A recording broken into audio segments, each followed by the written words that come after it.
Hello, everybody. How you doing? I hope you are doing well. Let's have a very interesting kind of life today. There are several things I want to walk through with you all.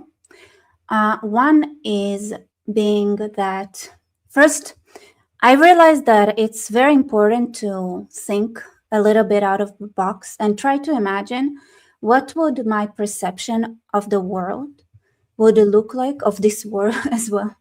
What my perception of it would be if I watched enemy propaganda. So I want to watch some CNN clips tonight because I always bring Fox News when I want to bring the leftist view and other, and go to X when I want to bring like everything that is, on the spectrum between left and right, where I put Fox on the left and like right is like, everybody who is understanding a little bit more of what's going on. Not that I think that Fox News is too bad, but I'm very well. So, and there is another thing I want you guys to be updated on. There are terrorists in my room in the form of two flies. They drive me crazy.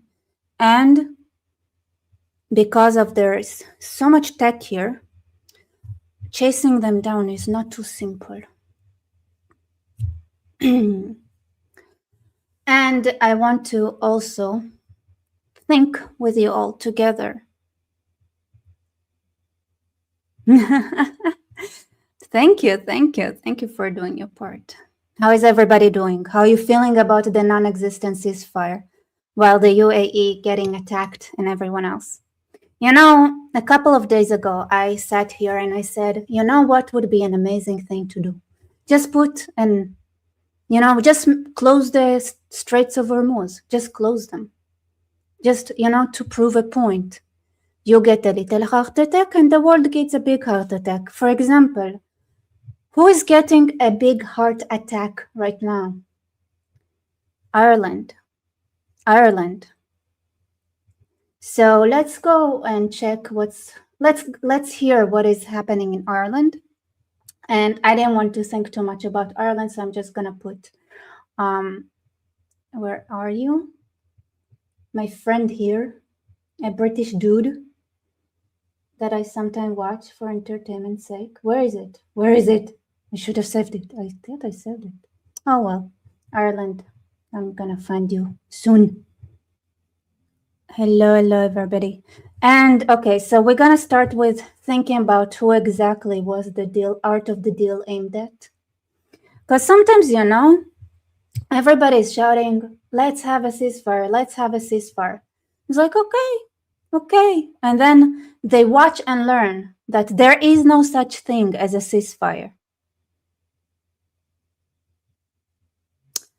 And so some uncooperative countries might rethink their position, I think. So where are you? Okay, I don't know why it's, but you guys, how you all doing? The Irish are currently busy. I know. Well, here, let's watch. Did you even, guys? Nobody's talking about whatever is happening in Ireland. That's amazing.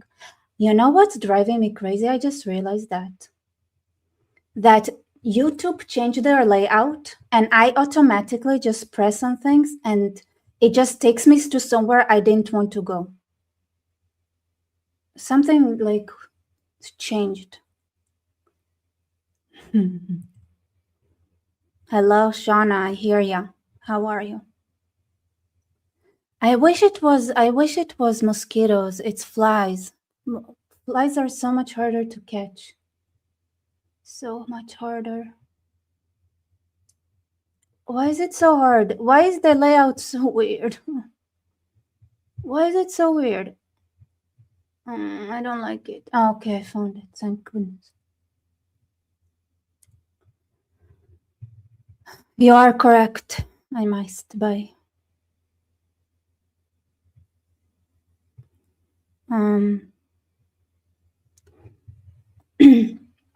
Well, let's see what's going on. By the way, right, like this is fire. In the end of the world, America keeps the world order, right? There are a lot of pressures behind the scenes, and we're all good, like, we're all doing fine. For those countries who were like, yeah, sure, it's gonna be a war because we think. But other countries just watch CNN all day. So, they might not understand what's really going on. And this is what I fear. Okay, so are you guys ready? I wonder, what do you, I think let's okay, just,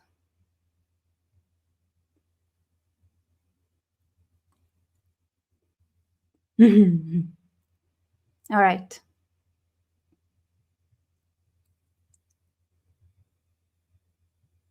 Oh, here it is.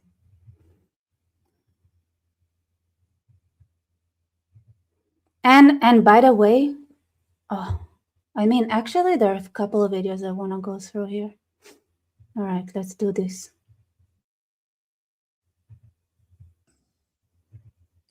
Irish farmers and hauliers are showing their strength in the Irish fuel blockades, to the point the Irish government has been forced to bring in the army. Let's skip ahead.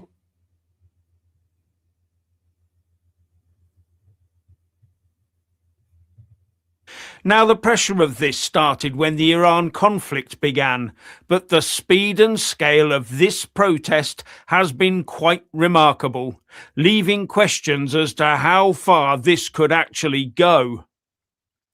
And as with most big I mean, he's such a cute grandpa, right? events, things start slowly at first and then suddenly.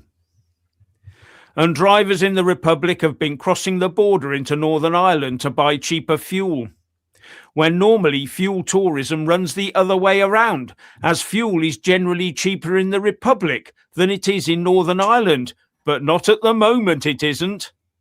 And even this has become harder as the protests grow, causing cross-border delays. The ongoing conflict in the Middle East has ramped up prices of fuel, especially diesel, in the All right. So basically, Ireland has a lot of weird taxes, green taxes, that right now, I guess the protesters are right. At least remove those stupid taxes for green energy and stuff while there is like a spike in oil prices and crap. And but here's the thing, you guys remember how I said that there are countries with industries that account for, like, really they are build this system thinking that there would be a certain oil price and that there wouldn't be a sudden change in price or a sudden spike, because that would mean that the system isn't ready for it. Apparently that country was Ireland. Honestly, I'll be very, very honest. I had a different country in mind when I thought about this, this thing of needing to adjust. If like the war continued, like, and the things the way are now, right? It's like, first, like, there is enough oil to go around, all right? There is enough oil, but people are like panicking and stuff. So it does make sense to, you guys, don't worry, we're coming close to resolution. It's gonna set, like, everything's gonna go back to normal soon. Besides, really, there is enough oil. It's just a matter of choice of where you're sourcing it from. Except for China, of course. China is gonna have a little bit of a problem. Anyway, so you also have to manage that. Russia and China has China thinks about the future. First of all, Russia has its own oil. Second, the Chinese are prepared for a long-term war, so they have, they are paranoid. They're paranoid. Like, don't forget, like, this, that the East, especially countries like the Mongol countries, which are Russia and China, they have a paranoia-driven mindset. So of course they're gonna herd on oil for a war that would come. It's the Irish. Yeah, the Irish, though. Apparently, the Irish. You know? Yeah, who would have thought that the Europeans' green policy is fucking them? What a shock, I know. Republic of Ireland. And as a result, a nationwide demonstration by farmers, hauliers, Oh, somebody is asking about Bibi. Don't worry, we're going to see him today. agricultural contractors, truck drivers, as well as motorists began because of the insufficient support. Okay, we get it. So Ireland is doing amazingly well, as you'd expect. And now, yeah, you caught up. Don't worry, you didn't miss much. I was fighting with YouTube for the most of part of this stream this far. So just started basically. The Chinese do play the long game, but sometimes too long. And the other thing that I find interesting is this Starmer loses all control of English channels. So there was a Russian submarine that was hanging around, and then the Brits managed to scare it away. But the other thing I think, right, is like, with all due respect to Russia trying to cut off some land, underwater lines and stuff, there is an active enemy on surface, right? Like, not even they don't even bother with submarines. They're just on surface. They send dinghies with hostile invading army on them, and that is France. France doesn't respect any signed deal they have with Brits, which I think, considering the fact that it is the French that allow it, it basically means that the French sending army men, guys, army-aged guys, to invade their neighbor, the UK. I don't know. When would anyone do, with all due respect to Russia, which is honestly, if Russia is your enemy and they're winning, that means there's something very wrong with you. It's like it's a litmus test. You are losing to the Russians, then it means that something is very dysfunctional about your system. Hello there. The UK Prime Minister made a grand pronouncement, then proved how absolutely powerless he is. All hail Starmer the Powerless. Yeah. Putin. And the little convoy sailed through without hindrance, reports the Telegraph. Shana, is the word die? Does YouTube censor it? There are so many things that YouTube censors. It's like, I wrote a comment, it censored it. Do you guys know it censors me on my own channel? YouTube would not let me write comments on my on the chat. Sometimes it's like, oh, it's too problematic. And it's like, what the heck? This is my channel. Why can I not write whatever I want in my chat? Sorry. Oh.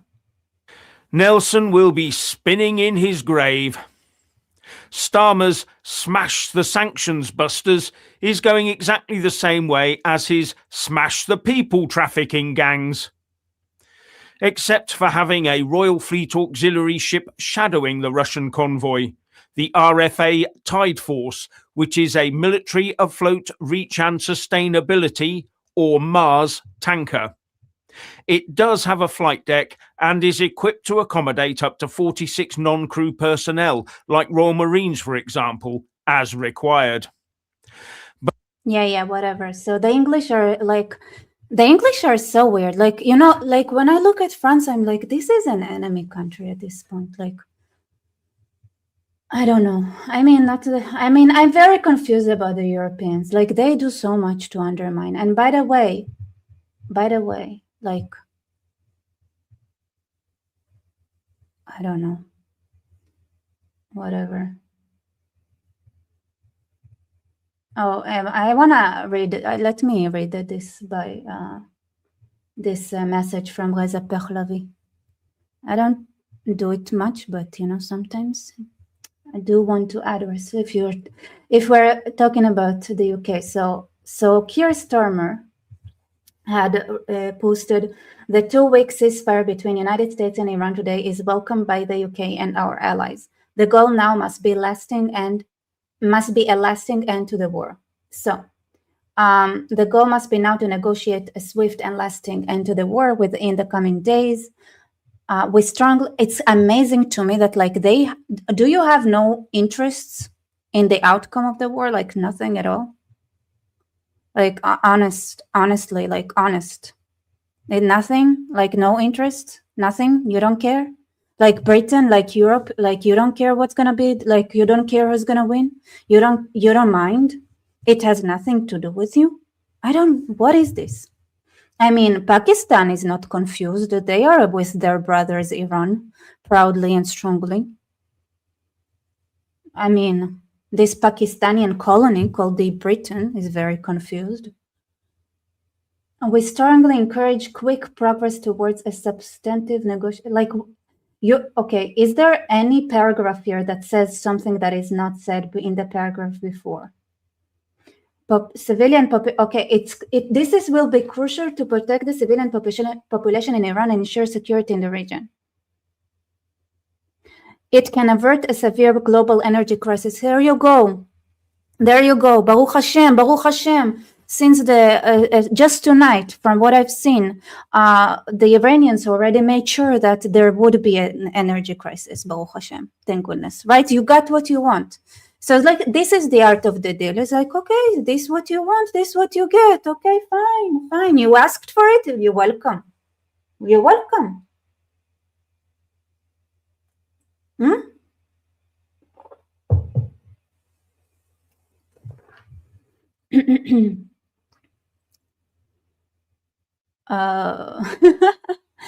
This will be crucial, blah, blah, blah. That's a lie. By the way, not a complete lie. I believe that Trump 100% meant what he said when he said that a civilization might die tonight. And here is why. Because I asked ChatGPT, a very simple question. I'm just jumping around. I very much apologize. But since Keir Starmer here had brought up the concept of civilian life, I do want to also come and say there is another element that I've been talking about, and I cannot. It's so hard for me to take Armin and Goldie seriously because they don't talk about it. They don't. They ignore it. I don't know why. Why would they ignore the fact that there is no water in Iran? How was the rainfall this winter in Iran? I asked ChatGPT very, sweetly and kindly, and, softly. Very bad, short answer, said ChatGPT. One of the driest winters in decades, even after some late rain.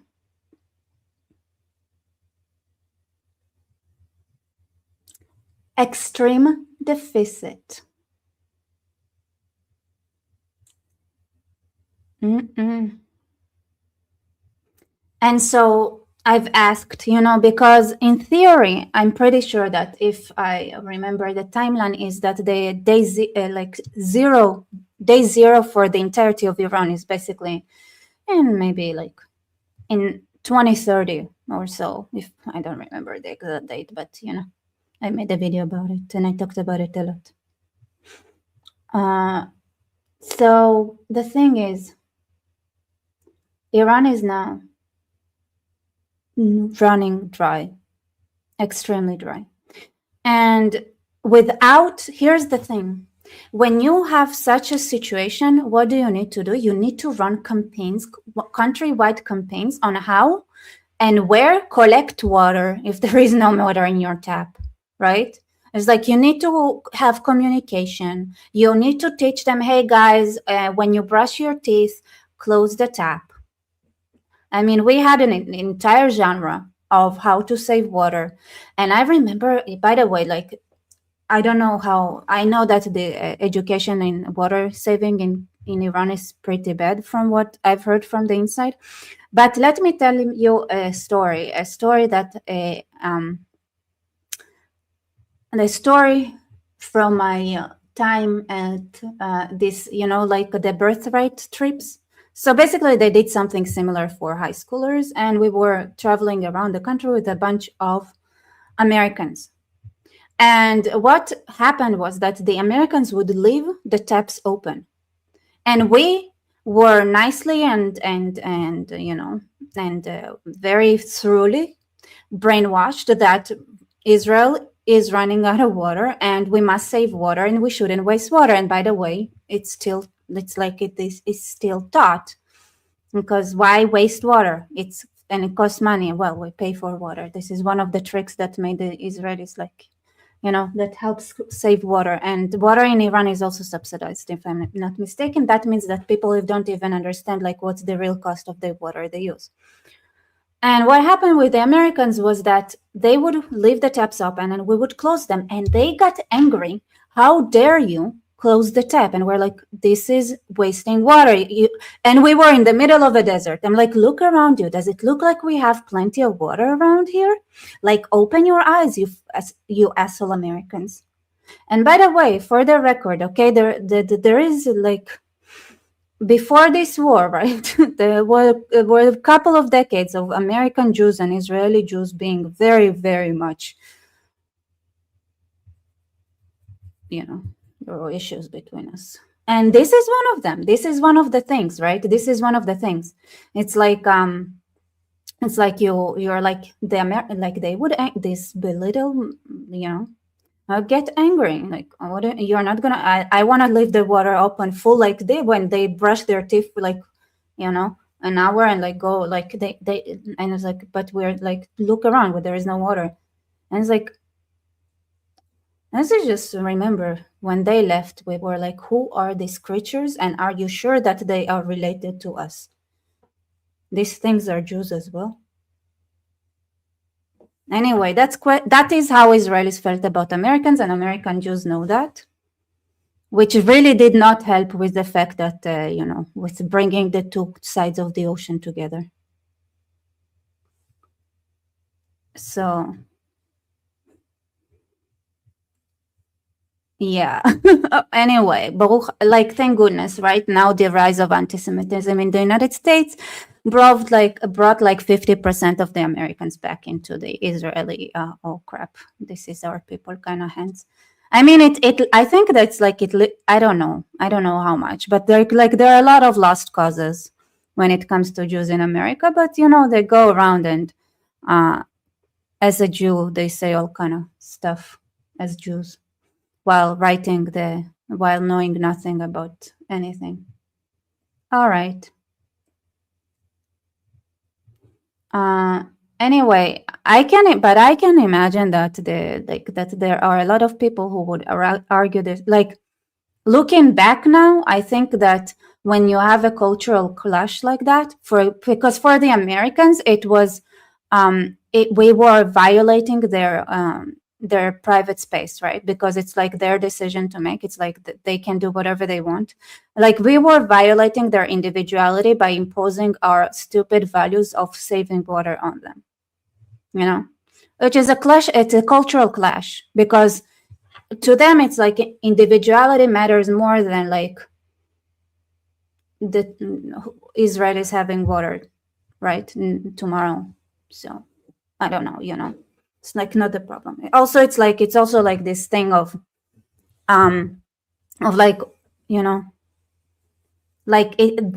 doing that. It's not gonna be the straw that would break the camel's back, which is also true. It's yeah, they're tourists. We should there is a place to say, okay, they're stupid, they're gonna leave once they don't need to act like locals. You shouldn't expect anything of them. It is their individual right and American privilege of being unaccommodating of local feelings and traditions. So that is that. That's not but what really surprised us is the fact that they shouted on us. They were so angry they shouted on us for daring to do so, even though we calmly explained that listen, we're in a desert. It's we're trying to save water and there are signs of saving water everywhere. No, they shouted back for doing for saying anything. It's okay, that's something. That's something. That's a choice. And I don't know. And so I've learned that something that might seem easy to you, like running a campaign explaining that saving water is important, might not land the same way in every culture and every place, right? If your logic, if you've been taught from childhood that you need to think about the country and do what's the best thing for the countries and things like that, then you probably would be more like already wired to be like, okay, how can I contribute to the national efforts of saving water? But not everybody thinks this way, so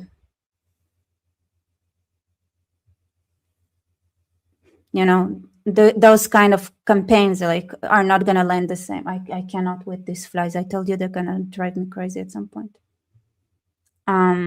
So I don't know how, for example, if you do that with the Iranians, how they would react, because one of their biggest problems that they have. There are new things on the side here, but what bothers me is the fact that for some reason, like it changed all my stuff. All right.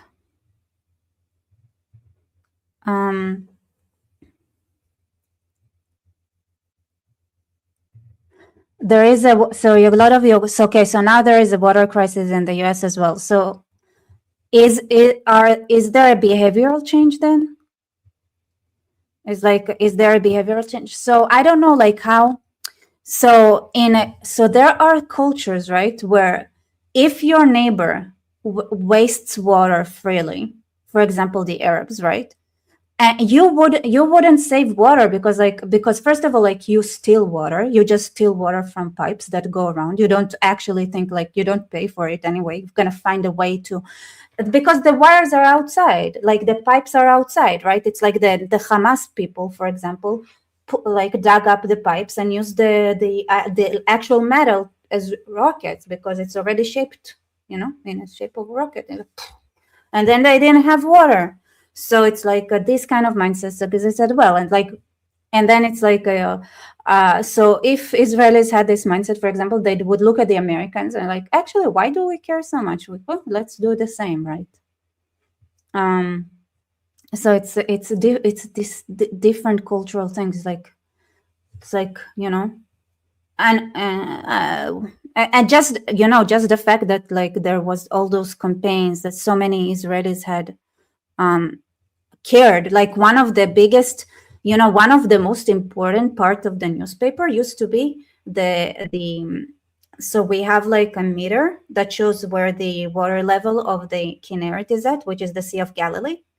That was one of the most important segments of the newspaper for years until this alienation took over.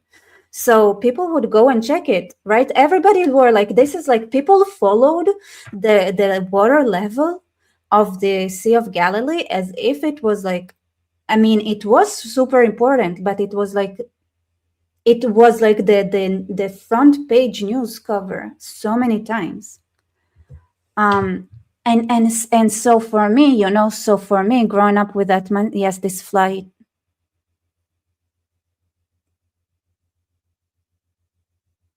is something. Shana, thank you so much. Thank you. Nice seeing you here. Welcome. I missed you. It depends on the location in America too. The Pacific Northwest was brainwashed about saving water. I can't even imagine leaving the taps running on purpose. That's great. That's good. That's a good habit to have. Thank you for your support. So if Iran attacks the desalination plants, will that affect Israel too? I think they did attack it. Israel has several layers of water protection. So Israel is not fully a dry country. We have like water aquifers. We have the Sea of Galilee, and now we have some more water sources since like we're taking over some parts of some mountain ranges. Anyway, So it's not, and then there is the water desalination, and we have the most efficient system for water recycling. It's, and don't forget, like, Israel exports water as well. So, we knew, right? Israel knew that we can be the smartest people in the world and be prepared for water shortages in the future. We knew that our neighbors are not so forward thinking. So we also export water a lot. So there is, so the thing is, like, it's like what they're saying, like, if it's an emergency case, then you stop exporting water, and then your neighbors die, unfortunately. How sad. But it's a cost I'm willing to pay. So sometimes I'm willing to take that. Oh yes, the Syrian wars were water wars.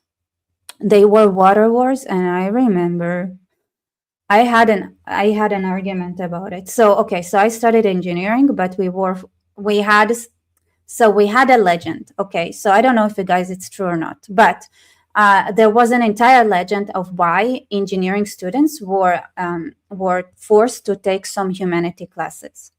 So here's the story. The story is that they went to the Technion, because it's an engineering school. We only had engineering classes in the entirety of the university, and for our humanities classes, they borrowed professors from the university next to us, which is the University of Haifa.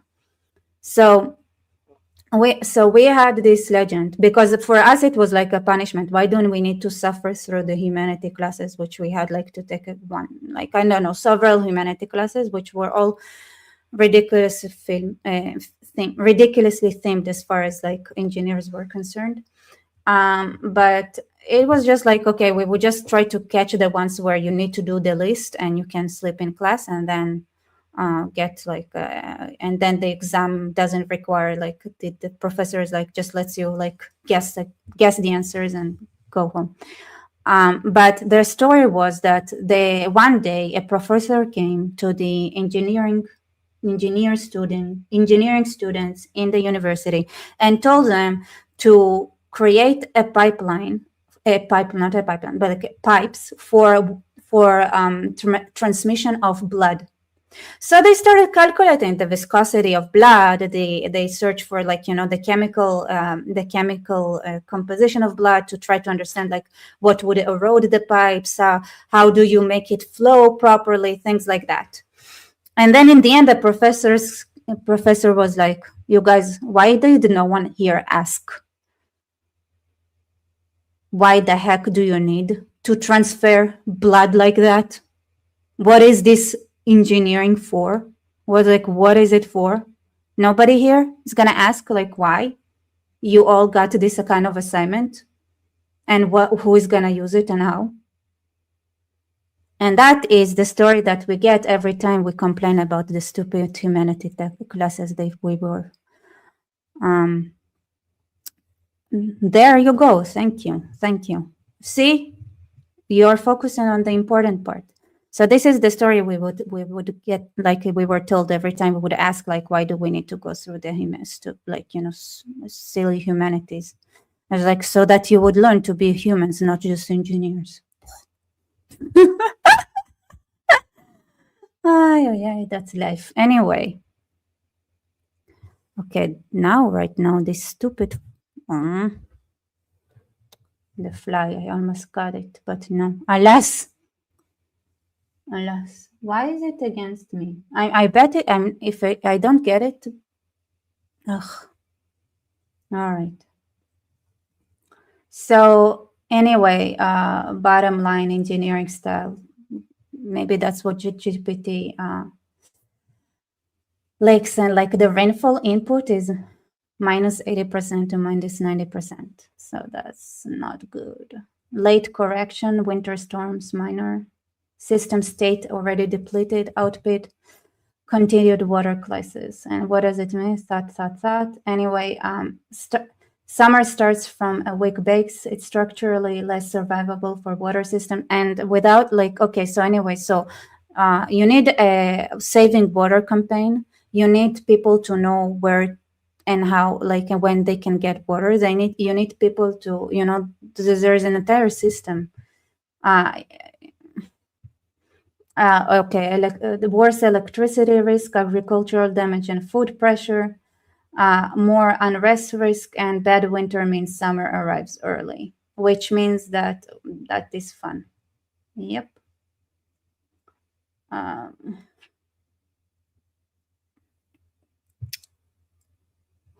and so things are not gonna get easier. All right, let's go back to Starmer, who is worried about the Iranian civilians, as if Keir Starmer, where are your worried statements about the situation of the civilians that are getting killed by regime guns and drought? Is it somewhere here? You guys, maybe there is something, but I feel like sometimes maybe there is something wrong with my eyesight.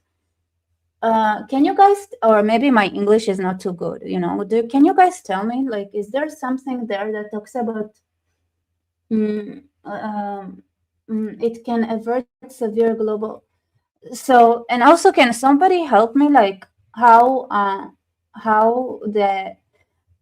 this will be crucial? Okay, so encourage the so can somebody explain to me, because I'm a bit slow in my brain sometimes, it says here, like Keir Starmer says here, that this will be crucial to protect the civilian population of Iran and ensure security in the region. It can avert severe global energy crisis. Now, can somebody explain to me, how is it gonna, like, what? You know what I dislike? It's like, if you really want to help someone, you need to say what the, like you can just say, like, we need to help the civilians. You need to be like, here is 1, 2, 3 things that we can do. Oh, well.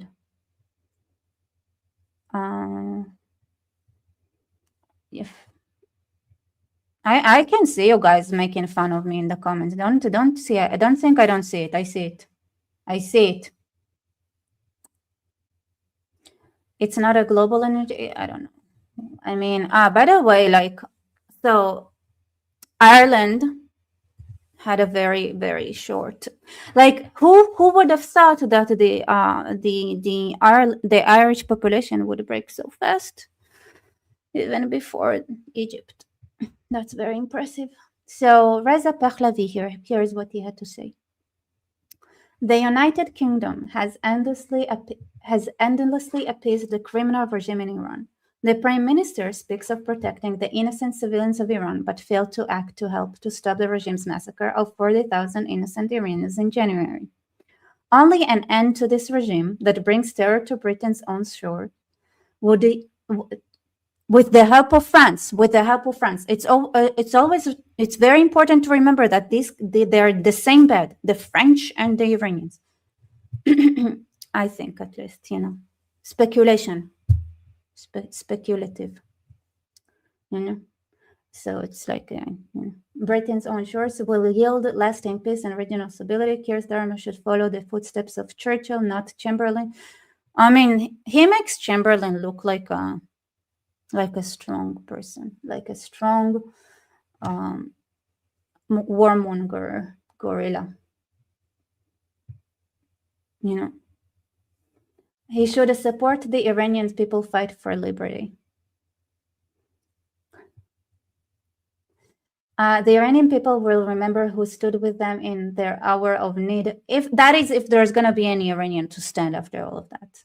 I mean, at least that the Iranians in the diaspora would remember. There is still time for the government to change course, prosecute the IRGC that slaughters innocents, expel the illegitimate regime's ambassador, and act support the people of Iran. So I don't know if you guys remember, but I've made a video way, way, way, way long ago talking about how we can change the regime in Iran. And one of the suggested ideas was to, grab all the relatives of the regime in the West and hold them hostage and send photos of them being tortured to their relatives that are inside the RGC. I don't know, for fun. For this to that I mean, America does that. They have at least revoke their visas, but they also should use them. I'm sure that I have no doubt that the regime uses whatever American citizen they can find to do the same thing, right? To hold them hostage. So, I mean, I wouldn't say that okay, so some regime members wouldn't care about their families, but some would. So, here's another update from 5 minutes ago that I'm seeing from Reuters, that the British Prime Minister Keir Starmer and the President of the United States, Donald Trump, talked about the need to restart to open the Hormuz Straits, basically. And now Britain is looking for people who would help with that mission. Oh, interesting. So CBS said that many diplomatic sources said that the President of the United States did agree in the beginning to include Lebanon in the ceasefire, like the Pakistani Prime Minister had declared. But then he had a phone call with Netanyahu, and Netanyahu told him no. Because Netanyahu still has what it was like. Netanyahu was like, what do you mean? What do you mean? What does Lebanon has to do with Iran, right? The way J.D. Vance said, how are they related? This is Iran, this is Lebanon. What do you mean? Anyway. Okay, so are you guys ready to watch some enemy propaganda? Because I really wonder, what does the war look like if you only know enemy propaganda channels? So what I'm gonna do now is go to CNN and see what they're saying. So we're going to CNN and we're gonna learn what they're saying, right? So this is okay. So this is Melania Trump denies Epstein. Okay, whatever. From what I know, notice what they chose, because on X people said Melania Trump said not everybody. There are a lot of people in the Epstein files that were not, brought to justice, and it's time that we do so. But what CNN chose to have as their main title here is that Melania Trump denies Epstein and Maxwell relationship. I don't know. It's interesting choice. Interesting choice. It makes you feel very different about this talk, right? It almost. It's very interesting, right? Because I know, I don't know, I read titles. I don't always go and watch the whole thing. So this is very important, right? So to see what the enemies have to say about your leaders, right? It's very important, understand, because every time your enemy makes a video like that, it erodes your trust in the government, in the system, in your country. And it makes it more plausible that the country would be weakened, because without trust and institutional trust, people just do whatever they want to do, ignoring the law of the state. And sometimes they, set things on fire just to show their thoughts. So I am this is this is what we call, if this is what you think of your government, right? This is what you think of your government. You don't trust your government. You don't go to the most simple thing it does is like it means that you wouldn't go to the government to ask for help if you need it. And then problems that that could have been dealt with are not dealt with, and that creates a snowball. You know, there are a lot of things that could be said. All right. I don't know why. I thought there would be more. Isn't it more? Videos. Is this are there? Is it not? Should I go to CNN? The actual like here. So this is what the main thing they had on their front page. They have Netanyahu saying no ceasefire in Lebanon as Israel wants to begin direct talks, which is, by the way, it's a whole thing because it is illegal to talk to Israelis for Lebanese people, which is why when Israel says they want to have direct talks, it's an entire thing. Believe me, like the entire Lebanese society is now torn apart. So in a similar fashion, right? So you have the fact that Karlibov is now talking to the Americans, and therefore you have a lot of regime supporting Iranians calling him a traitor and wanting to hang him. So imagine a country that has also a very similar concept that says Lebanese are not allowed to talk to Israelis, so much so that if you are caught on social media or something like that, posting a photo with an Israeli person, you might go to jail in Lebanon. I'm not joking. I wish I was. So Netanyahu saying something like that, oh, that's something. That's something. No, that's not what I wanted to do. I'm just trying to see if I can make the things on the side here. Another Trump could lose soon his best friend in Europe. Trump calls Congress. Okay, that's whatever.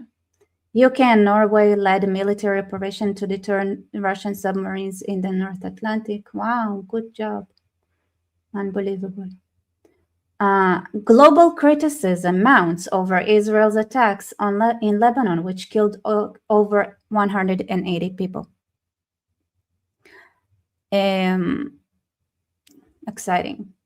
By the way, in Lebanese circles, a lot of people realize what Israel did, and they are super grateful because you know what Israel actually did, which is, by the way, this is the Zoom operation I wanted to talk about as well. Do you know what was the Zoom operation? You guys, what do you guys? Oh my God, this is the best way. What did you hear about the Zoom operation that happened, where Israel struck 100 different locations at the same time?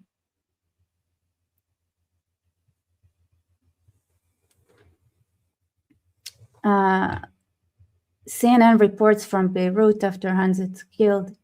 Hey, you guys, I think the beeper, Zoom operation is just as cool as the beeper operation. Crickets. Oh, you guys you know, but okay, interesting. So the talk in the Lebanese side saying that like the Lebanese realized what was going on, they were planning a coup. They were planning to take over Lebanon, and Israel bombed that plan out of the window.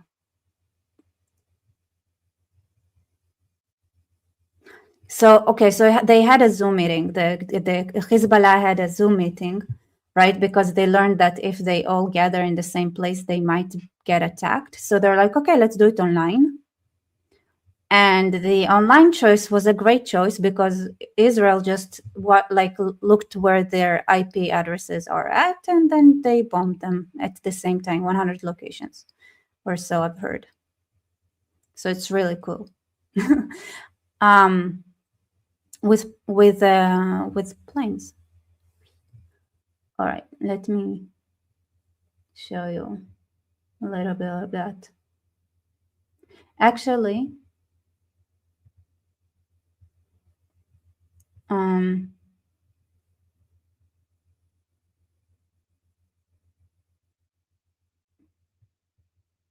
do I? Okay. Zoom operation. Okay, now yeah, they were talking on Zoom, and then it was zoom, 100 locations. Yep, super cool. I mean, I don't know if they were actually on Zoom. Maybe they were on Google Meets. I don't know. Yep. Maybe there is news on that anywhere. Somewhere. Okay. So the enemy propaganda that we're seeing is actually very unpleasant. By the way, did you notice that CNN, Iran, like I saw that Iran, this is from an hour ago, Iran has launched over 80 missiles and drones towards Kuwait in the last few minutes. Where is this on CNN? You guys, where is on CNN is the Iran launching an attack on Kuwait? Maybe the world segment? No, where is this? Like, where is this news? Um, you have your snacks. Israel says it wants to talk with Lebanon as fight against Hezbollah threatens Iran's ceasefire. That's not the reason, but okay. You guys need to see. What Israel's war in Lebanon and why could it shatter the Iran ceasefire? Oh my God, I love how delusional it is. By the way, I think one of the reasons that Israel is now wanting to talk directly to Lebanon is so that, maybe, I don't know why it went there. Why did it jump?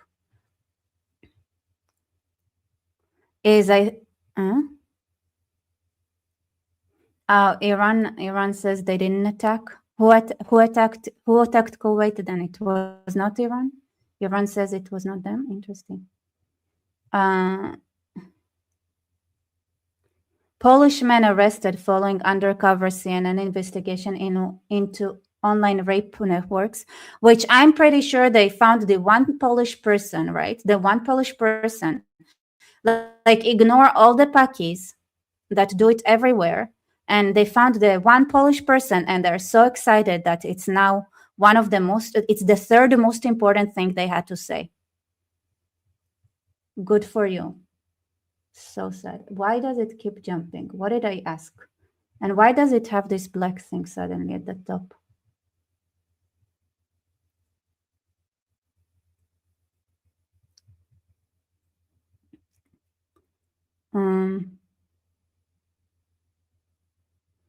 Then Israeli government secretly approves 30 new settler outposts. UK, Norway.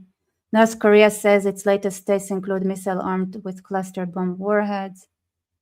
Lebanese official to Israel, no negotiations under fire. Well, too bad. Alleged Trump could also lose his best friend in Europe. Who driver killed by Israeli gunfire in Gaza, relatives say. That sounds like a relative say. That sounds like a very, very, oh my God. Okay. Is there nothing about so are you saying like the Kuwait attack did not happen? Like it didn't happen? Am I being, okay, Middle East, maybe here? Oh, wow. Okay, so the Lebanon crap, it gets live updates. Also get, I need to have a different setup, right? You guys can barely see it. No, it's worse. Here. I don't know. Maybe this. Nah, whatever. Israeli government secretly approves whatever. Live update, day 40, Middle East. Israel attacks Lebanon. Iran says shipping stopped. Wow. This is CNN. What is CNN? Like, who runs it? Qatar? Like, I mean, even Qatar. I don't know if Can we compare it to like Al Jazeera? I'm just curious. This Iranian music school was a haven for children. After an airstrike, there is nothing left. Okay. Is Iran war really America first? Iranian president asks in letter to U.S. public. Like I didn't know what to expect when I never open CNN. I never do, and I didn't know what to expect, and I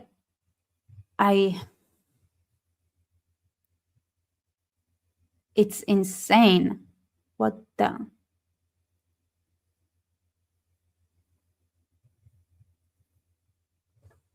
What? Iranian IRGC just rejected any connection to drone strikes in Kuwait. We deny any connection to the launch of missiles in Gulf countries. Okay, so who launched it? Pakistan? Who? Pakistan did? Iran threatens to rain. I don't get it, but it didn't happen. Universities become the front line. Israeli soldiers echo settler ideology. Okay, this is okay, you have a segment on United Kingdom. Iran threatens Kuwait oil tank attacked. Kuwaiti oil tank by whom? Okay, I guess Iran. Why is it in the United Kingdom segment?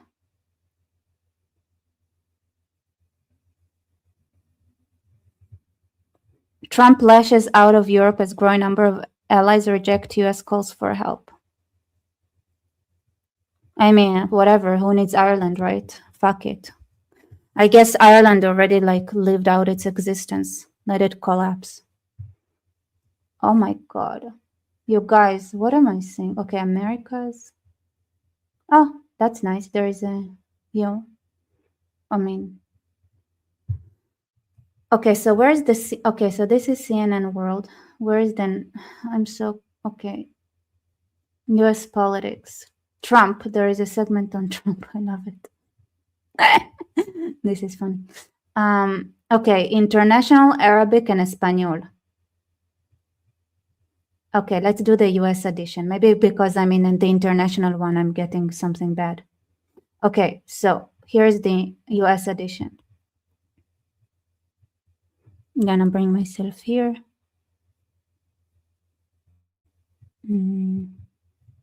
Why is there this crappy thing? Trump could lose judges. The first deal or mirage. Iran ceasefire collides with chaos in the ground. Israel says it won't talk. Ships. Okay. Amalaya Bless lies linking her to Epstein in rare remarks. Oh, that's very different.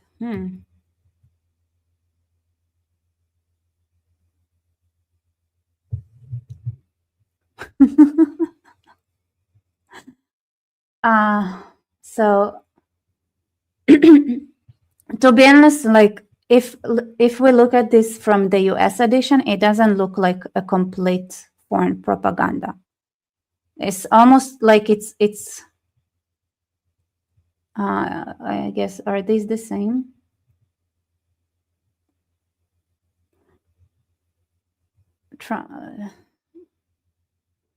Attack by, okay, Africa, Islamic State link. I mean, oh my god. Oh my god. This is bad. Okay,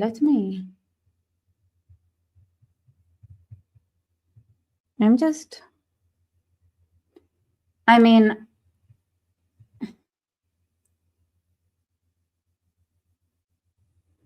I can't even say anything because it's like so bad. So bad, I'm speechless. Mm. Oh, you guys, there is an interview inside Iran, from inside Iran, that is published here. Oh, that's interesting. I'll show you in a moment. Okay. I'm gonna. What do you wanna? I just very spit. Okay, let's. I'm gonna put Armin. I'm gonna wait. Oh, you want me to pay for this crap? Are you joking? I'm gonna put Armin and Goldie for a moment because I wanna replenish my water supply. So I'll be دو right هم back. دست ماست میخوایم Oh wow. حاکم کوتت کنیم مردم میخوایم آمریکا رو حاکم کوت کنیم 3-0 جلو میفتیم What the? Why? Why is he doing that? I don't know, Okay. especially since like they've banned gambling. So I was explaining like card games are, decks of cards are pretty much banned. Like you have to buy them like, underground in the black market. Um, This is so weird. Oh wow. so I was explaining people how to play hook. Oh, no. Wait, what happened to my Okay. game? Oh, it went away. Oh, You guys, I have the greatest news. I just killed one of the flies. I just did it. It happened. So much happiness. I think there is one left, but one is gone. It's not an abortion, it's a fly. Okay. Thank you. Thank you so much. I did it like I didn't get the water yet. This is kind of stale. I mean, what do you expect? Like the Quran is against gambling, so you can't gamble if you don't have cards. Don't you know that? Like there is no other way. Like if you don't have cards, there is no way to gamble. Of course, it's not like you can draw cards on paper or something like that. I don't know. It's not like you can, I don't know, flip.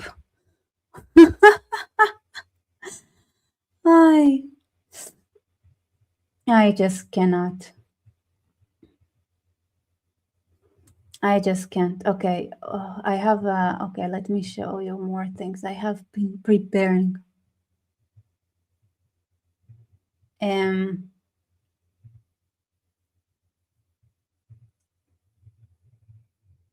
Oh wait, I didn't replenish my water supply yet.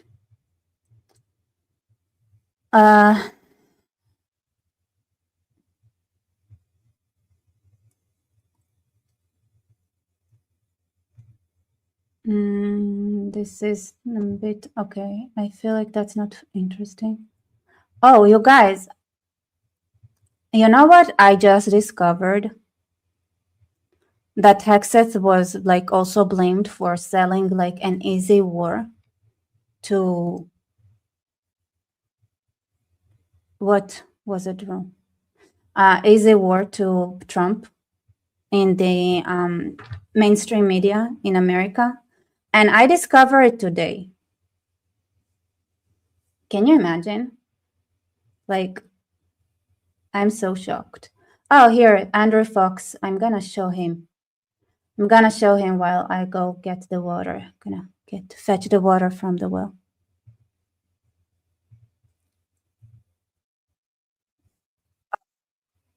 I'm showing the wrong, sorry, here.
That was so boring. I was not here for the most part, but I still thought it was boring.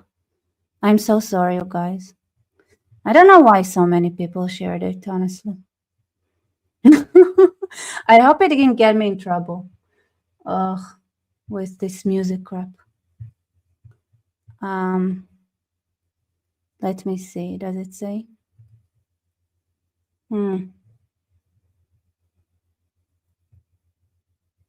You guys are back. Hello.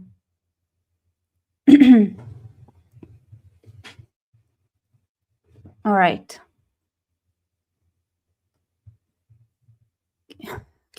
Is everything cool? Hello, everybody. Welcome back. Welcome. I understand why everybody ran away. Okay. You guys want to see the front lines with Lebanon? Let me. I hope I'll just translate it to you. Yeah. Wait. You guys, was there no sound for you when I was on the video I showed you? I'm very smart like that. Okay. That's good because it had music. It would have gotten me in trouble, honestly. Okay, so here I'm wondering, like I'm conflicted on whether I think I'll just show it without the sound. I'm sorry. Because I think, can you hear me now? Okay, sound. No sound? You cannot hear me? Hello? Oh yeah, right now there is no sound because I know there's gonna be music and I know already that it's gonna get me a copyright strike. So I'm just gonna tell you what it says. So this is the destruction of terror infrastructure in the south of Lebanon. Wait, some people say you cannot hear me. Really? I'm shouting at you? Sorry.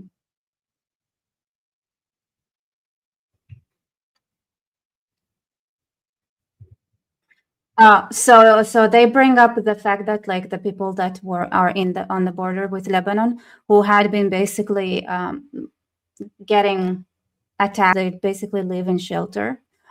They thought were like when there were rumors that the ceasefire also include Lebanon. They thought for about 5 seconds that they might have some rest, but no. Alas, the war continues.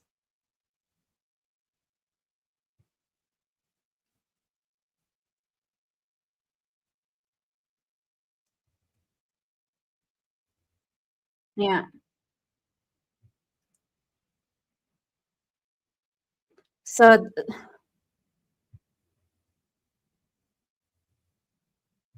and basically the entire until now, what I told you they've been saying, they are just saying. Here's the thing, like I just want you guys to look at the pretty imagery and basically videos, because what I told you that it says is the only thing that was said until now. It just was reiterated in different forms.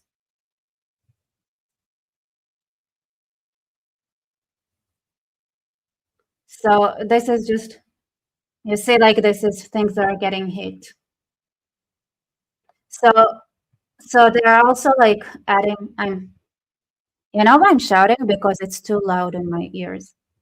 So it's like they're like now the northerns are annoyed because the rest of the country can just live and chill, and they're still being attacked, and everybody is like, there is when we suffer together, then there is some comfort in that. It's like there is a saying in Hebrew, a trouble that many share is a bit of a comfort because a lot of people share it. What comes and goes? My sound?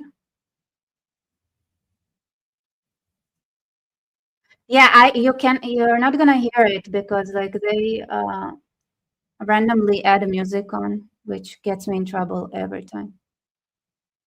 So when you see this image is in Kiryat Shmona is in northern Israel, basically, just so you guys know how it looks like. Bye-bye. And by the way, this is an entire thing that I love Khalifa. You guys should follow him. but I kind of wish he did also like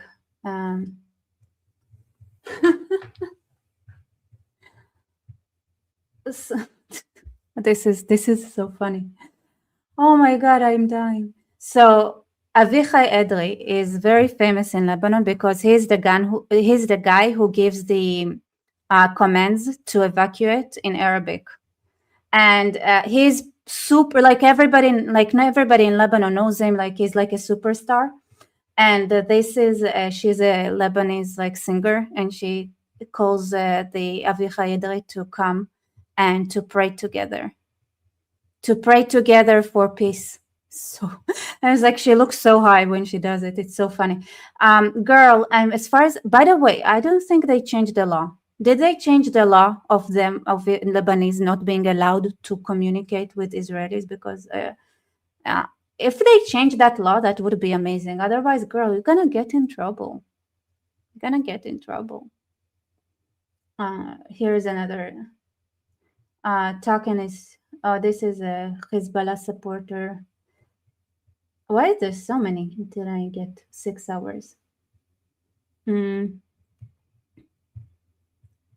So in here, did you notice that the Turkish position goes between America and Israel, like America and Israel?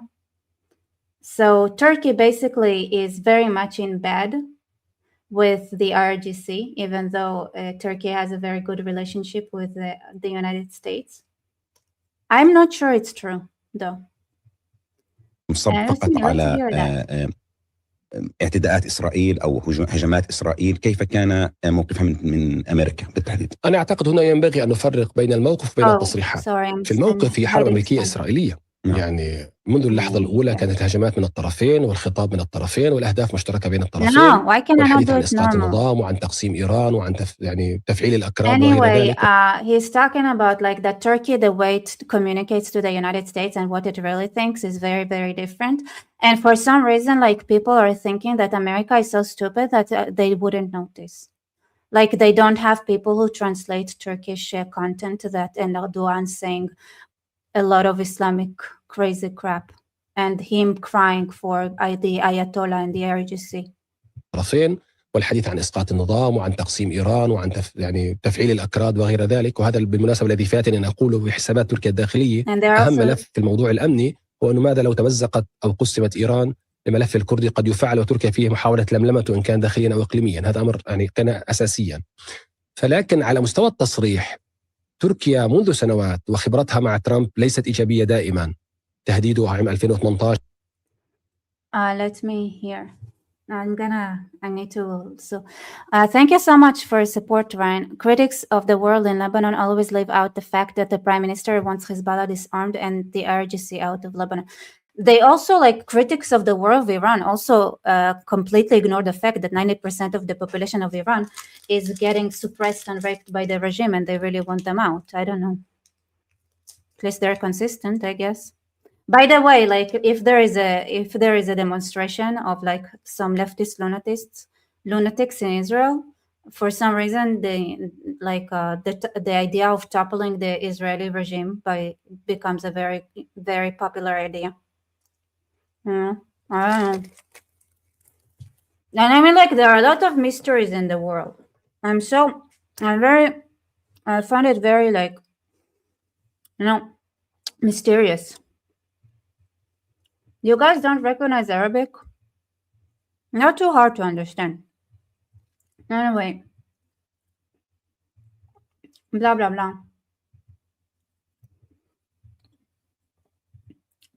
Turkey is stupid.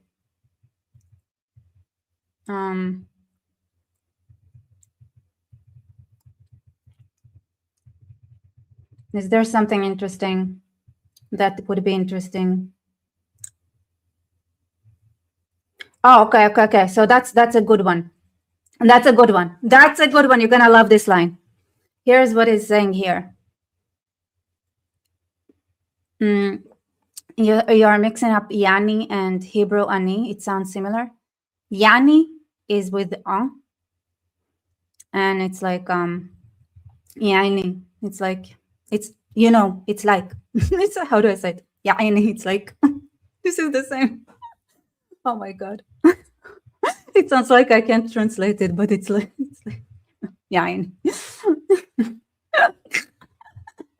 And Ani is Anna. Anna is the Arabic for Ani, which is me, I. يعني. I think that's what.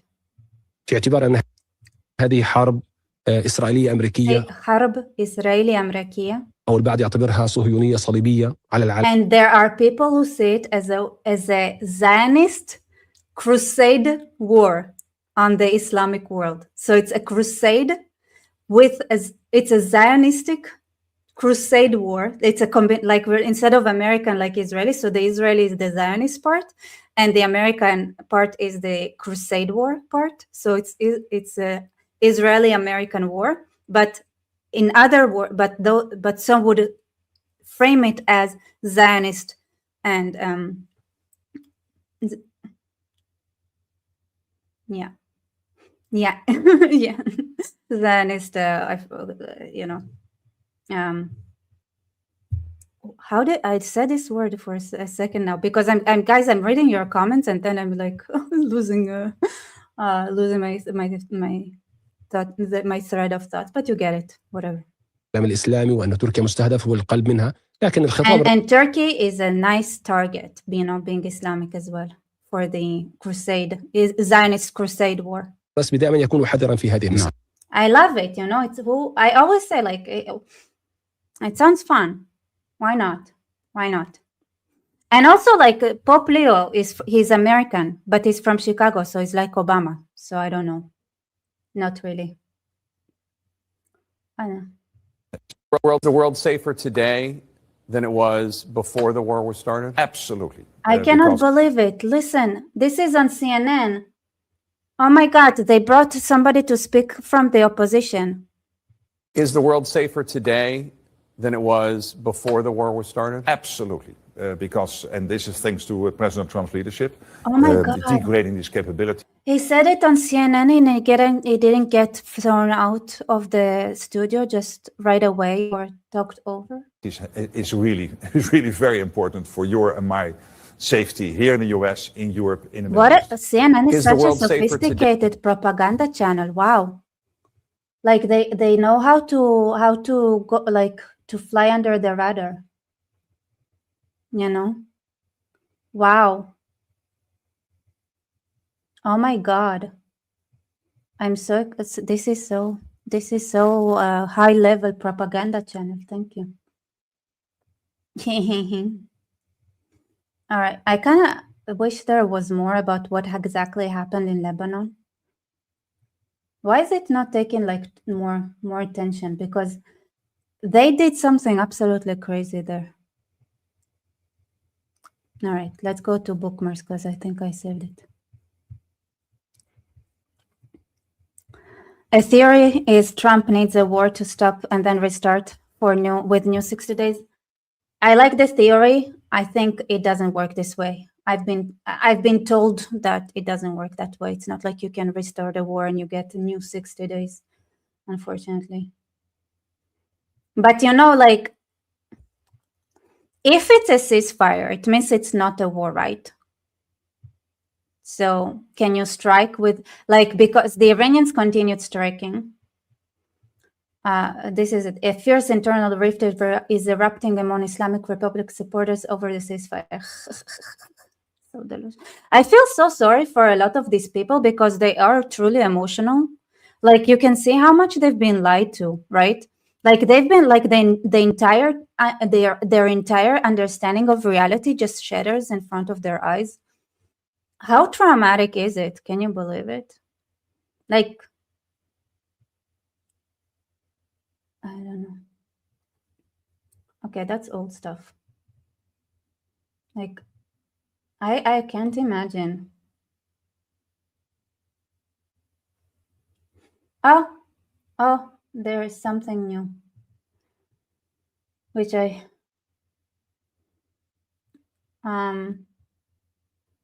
South Pakistan. Oh, yeah. Oh, where is that? I saved this.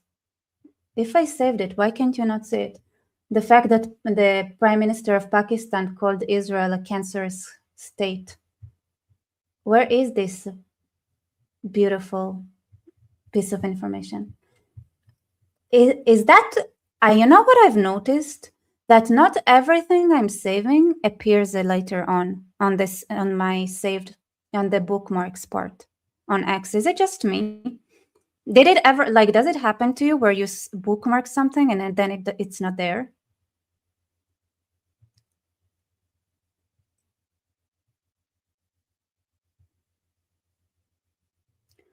Yeah, Pakistan. I mean, a lot of things, like a lot. You guys, there's so much mystery that I don't know. By the way, Psyops Anima, they kinda,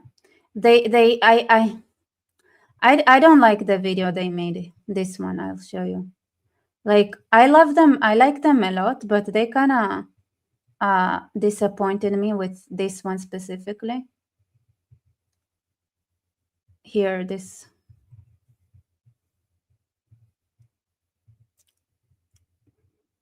video. No, I don't know. Here. That. By the way, is this music copyrighted? Like, they have to stop it every second. It's so annoying. By the way, who is that supposed to be? Getting angry? It's somebody from the...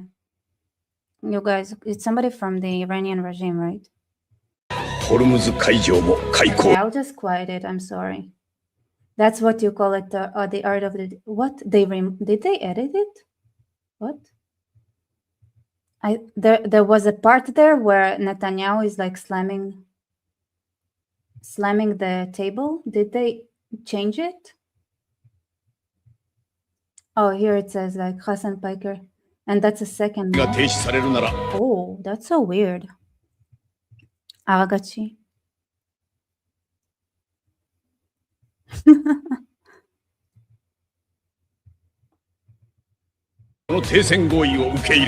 Right. I'm so, you guys, I also thought so 8200. Who do you guys think they represent? Like, which narrative? Whose? I don't know. I don't want to get in trouble with the music.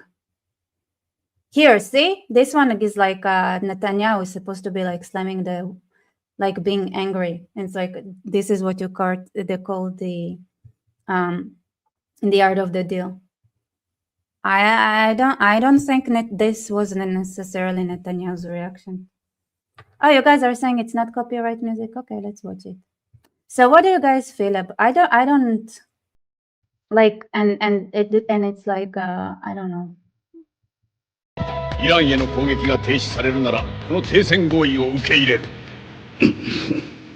Kalibov isn't he both? I'm so confused. Who is this? Whatever. Well, I really like them. Like, I didn't understand like why they were making fun of. Oh, you don't know I like anime? I love anime. You guys. I want to see what kind of guys doing. MMIWG2 Okay, is this one gonna get me in trouble? Because it's like a... LGBTQ. It's like a weird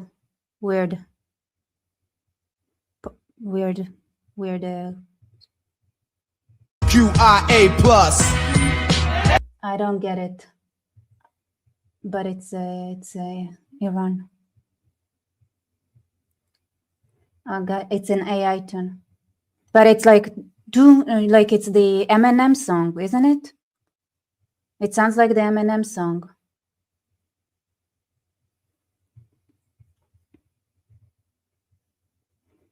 Everything, but the music is like it sounds like the Eminem song. What's this called?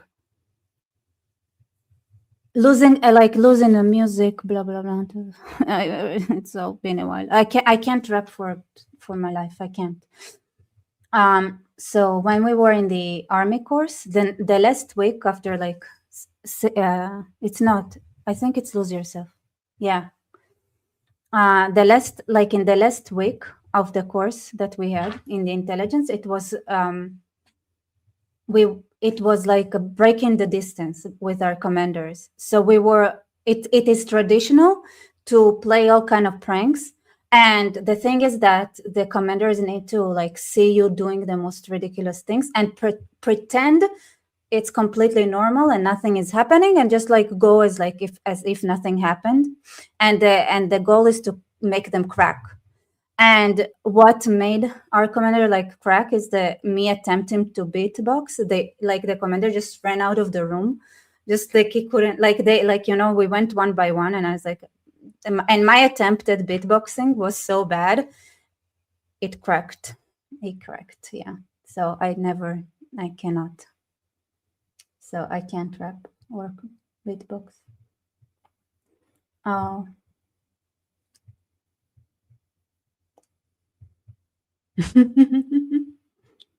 Yes, don't forget to smash like. It's 100% free, and support this channel by going to PayPal or Buy Me Coffee or Patreon. Thank you so much. You guys, at this point, I'm just hanging out with you, honestly. I think I had like a list of things I wanted to go through, but clearly, it's a lot of the same, let's be honest. It's a lot of the same. It was such a pipe dream. Like,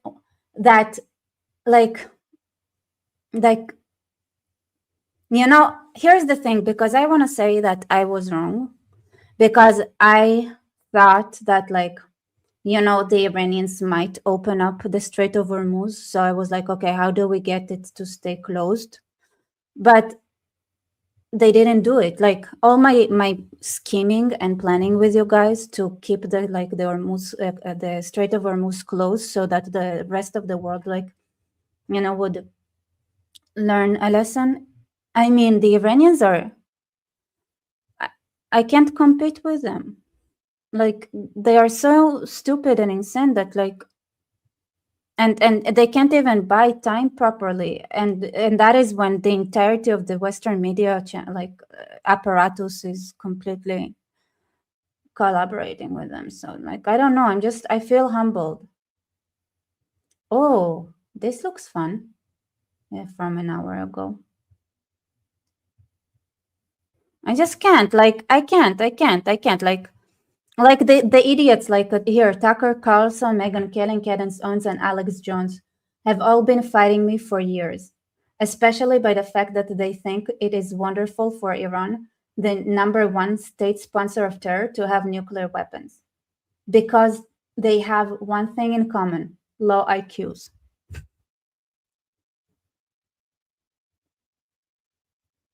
It's like, come on, you guys,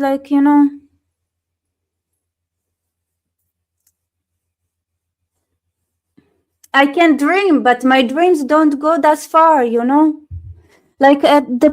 I can dream. I have dreams, I have hopes, I have everything, but then the reality comes in. It's better. It's like way I get humbled, like the Beeper operation and the 12-day war operation, and this complete crazy collaboration, which is the first time that Israel had a partner in a war, and then the president of the United States going against Tucker Carlson, Megyn Kelly, and Cadence Owens, and just saying that they are low IQs. It's like,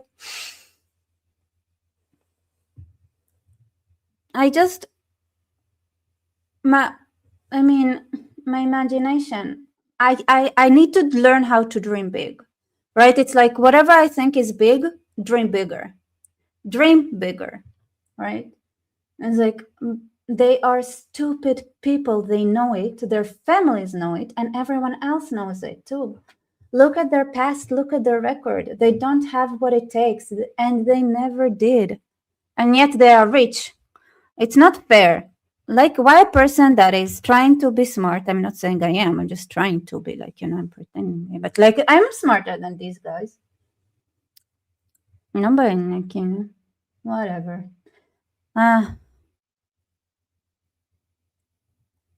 And this is, listen, it's from an hour ago. It's not even It's not even like April Fools or something great like that, you know? It's like, and also like April Fools, like it can get cancelled because, like, can you compete?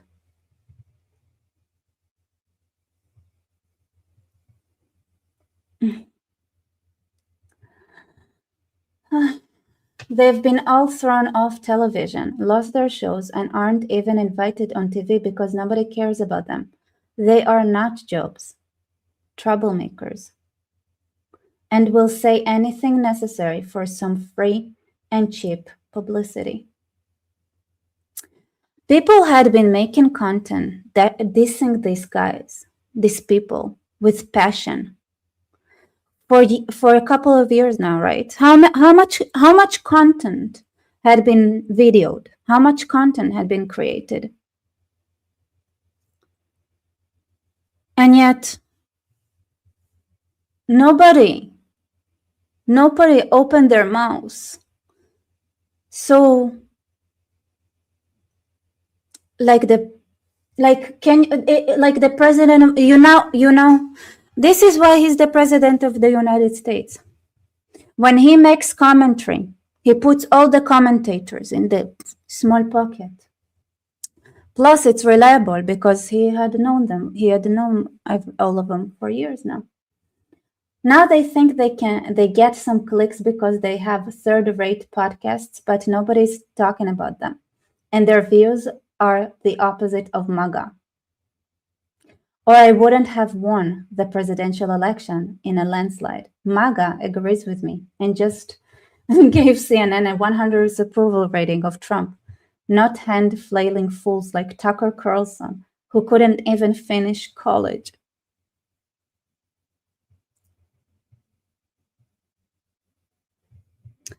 Shauna, you are correct. My atheist prayers are working better than imagined. I need to pray more. I will not, from this day forward, I will not shy away from asking. You know? This is... He couldn't even finish. He was a broken man when he got fired from Fox, and he's never been the same.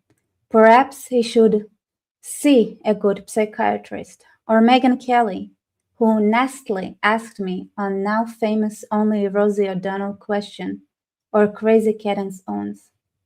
What is Only Rosie O'Donnell? I don't know this. Who accused the highly respected First Lady of France of being a man when she is not, and will hopefully win lots of money in the ongoing lawsuit. And I can never forgive Cadence Owens for making me cheer for the Macrons. She made me cheer for the Macrons. I did not have that in my cards, you know. Oh well. Actually, to me, the First Lady of France is far more beautiful woman than Cadence. In fact, it's not even close. Wow, that's a kick to the groin.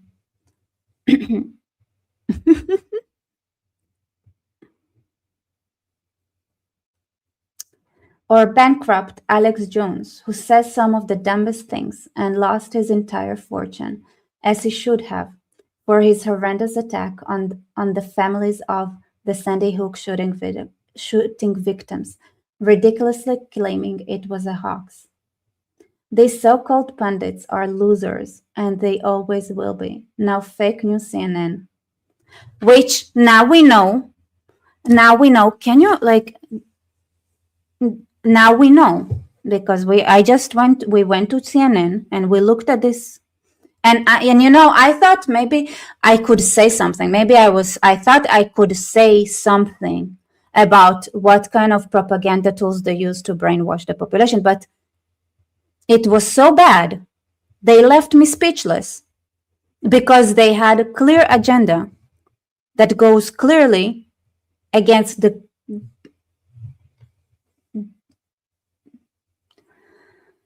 and it's ridiculous. It's like it's when something is when they like when something is so bad, you can't even like, because usually like you say, oh, if this was different, that's no, just insane. These so-called pundits are losers. And by the way, like why they like the in CNN, right? They want to go against the U.S. and America and against Trump. Can they not even bring up the petrodollars and what possible the fact that the Hormuz Straits are closed, and it like I don't know something about it. Like they don't like. Do they not want people to notice or think about things that could be in like? They don't bring things that are in the interest of people who read the magazine, is something that they could think of how it is important to fight for American might and stuff. Nothing. They're not MAGA, they're losers. The United States is now the hottest country anywhere in the world. I mean, yeah.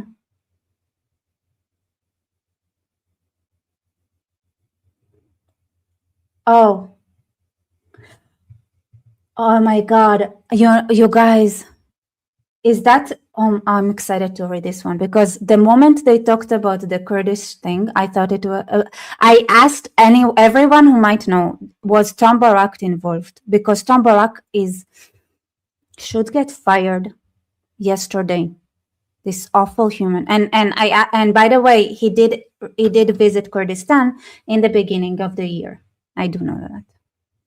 So I'm maybe like, I mean, listen, it's like I thought something was thinking, and when it comes to the area of that area geographically, usually it smells of Tom Barak. Tom Barak just stinks everywhere he goes. So I was like, okay, it stinks, so maybe Tom Barak was involved, just like.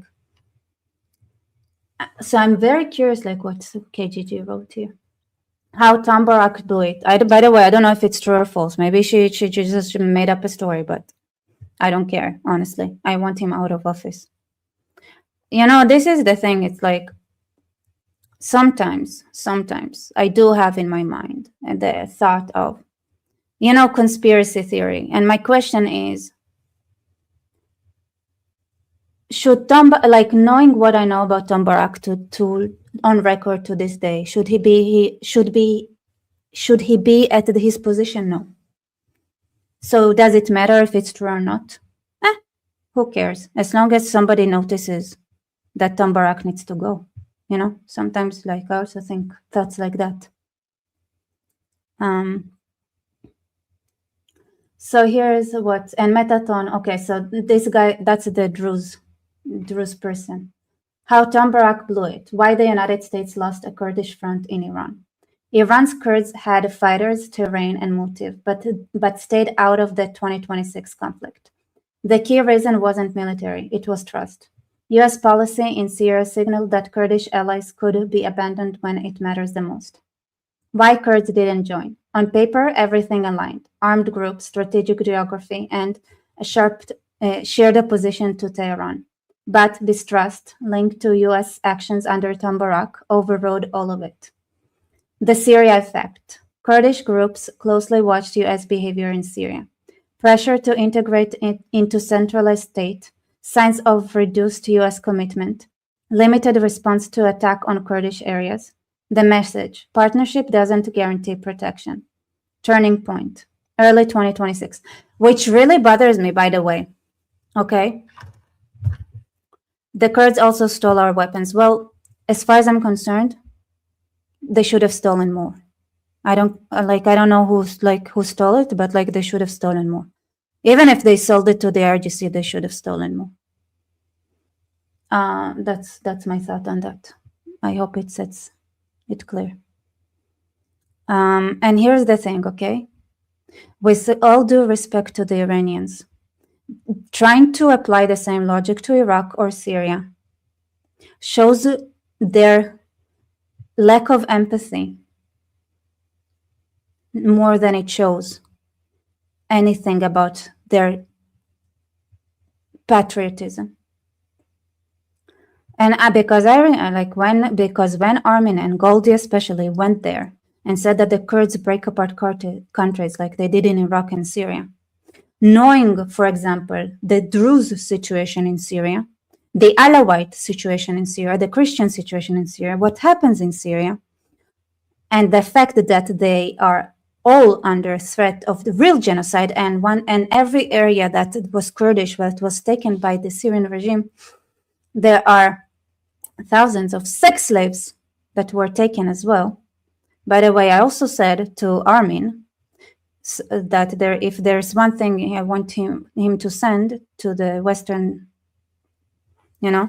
audience, is that sometimes death can be so horrible, and what the jihadists can do to you is so bad that when the Druze were genocided by the Syrian regime, they called the Israelis and begged them to send planes to bomb them, right? So that they would die from the bombs and not by the jihadist hands, who would torture them, humiliate them, and do everything they can to make death as painful as possible. Israel, of course, answered with, "This is a stupid idea," and bombed the terrorists instead. But they did it to the Kurds, and there are plenty of images of that.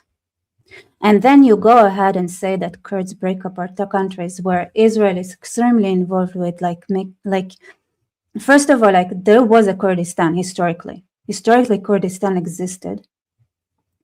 And also Sweden was an autonomous area in the country for some time. So the Druze are real, the Kurds are real, they're not Palestinians. The Palestinians had stolen Jewish identity to become Palestinians. Before they were Palestinians, every time Palestinians were talked about, it was always the Jews. So the Palestinian football team was the Jewish football team, and so on and so forth. The Kurds are real. They are so real that they appear in the Shamahana, or whatever you pronounce it, the Iranian mythology, as the kids that were saved by the cooks, because there is a character there that had made a deal with the devil and has two snakes growing out of his shoulders, and every day the snakes had to eat a brain. So they would kidnap kids, and then the cook would make the brains. And when cook, what he did is he took a brain he would mix up the brain so that one kid would be released. So he split the brain of one child into two sections, mixed it up with another brain of a sheep, and fed it to the snake. So he managed to save one child, and those kids ran to the mountains, and they are the Kurds, right? So the kids that were saved from getting eaten, their brains getting eaten, were released to the mountains, and they are the Kurds. So Kurds exist, okay, and Druze exist, and by the way, I think Iran would not be free until this monster is defeated. And guess who and the IRGC regime is this snake eating. But the thing is, when you go ahead and say something, right, about Syria or Iraq, I'm sorry, do you know what Saddam Hussein did to the Kurds? And then you say, oh, they are breaking apart countries. It's when these people go through a genocide and they want to protect themselves from getting genocided, the thing is, they agreed to be part of Syria. They agreed, but they got genocided, and they're also getting attacked by Turkey, like every country. So it's maybe And if there is a group that the regime slaughtered more than any other ethnicity inside Iran, guess what ethnicity they slaughtered the most? You guessed it. The Kurds, obviously. So it's like, there is one thing, you can say whatever you want about the Kurds, and a lot of and I have to say that there are a lot of stereotypes about the Kurds, and I cannot say that I disagree with all the stereotypes. Like, from my experience, I understand where they come from. Also from like the experience of Kurds in Georgia and stuff. But you cannot not say that they didn't try to be part of Syria. They did try to be part of Syria and got genocided. They do try to be part of Iran or Iraq or whatever, and got genocided for it. So can you at least acknowledge their trauma of trying to be part of a central, like of a multi-ethnic countries? So basically, in her limited response to attacks on Kurdish areas, what limited? Did anyone bother talking about it? No, they're transparent, unimportant people. Like nobody talked about the Druze, and the reason they talked about the Druze are like they are the Israeli Druze. So believe me, Israelis found a way to make some noise, and it's turning point early 2026 as violence increased and the United States support appeared inconsistent. Iranian Kurds reassessed. The risk of being exposed after war became too high. So remember what I said, that what I thought that in the same time that Trump declared that help is on the way, the Turks attacked the Kurds in Syria at the same moment, on the 13th of January, same day. Here you go. Refusal to lead, and then I don't. When was the? Let me see. ISIS jailbreak. When was it? What date? Can you imagine how much the Kurds worked to capture all those ISIS members and keep them in jail? So, let's see. Ongoing threat. No, I mean, it did happen, 2026. I did see there was. Why the fate of...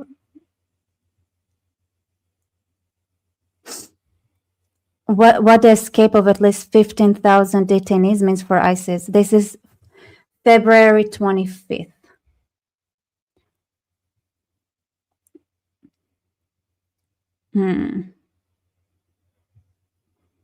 But I don't think that's the day it happened. 4 ISIS detention facilities, now controlled by Syrian Transitional Government.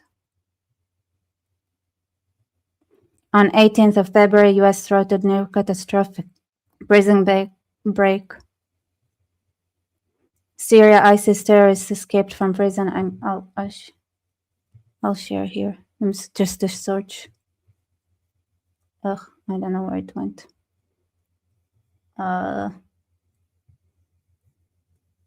Where did it go? 2026. Okay. Baghdad shelling.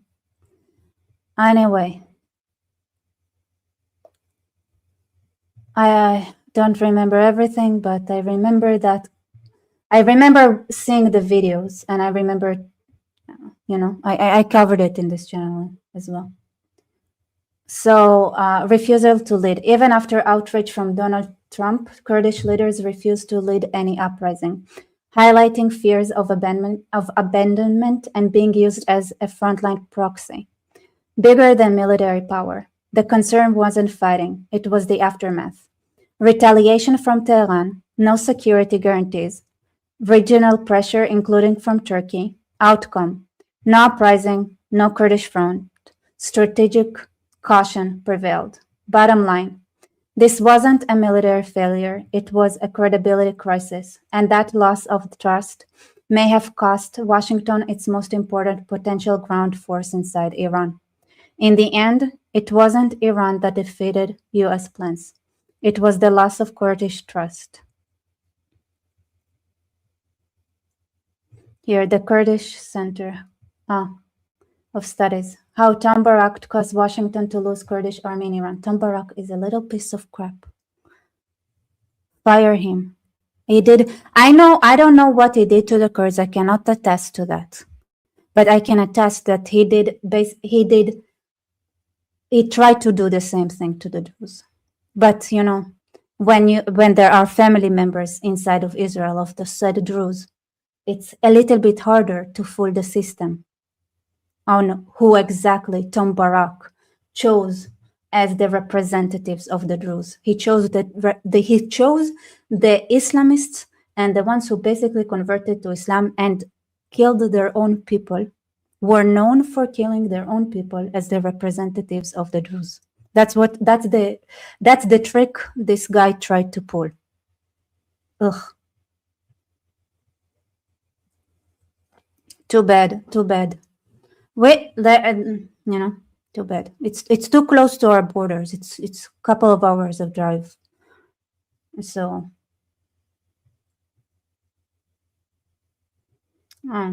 breaking.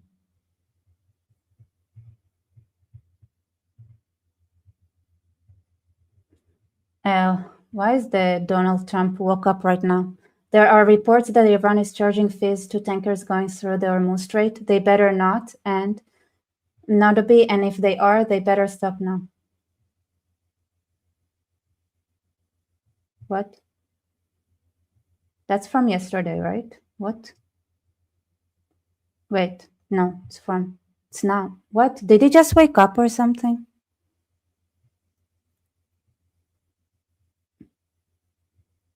I'm so very confused.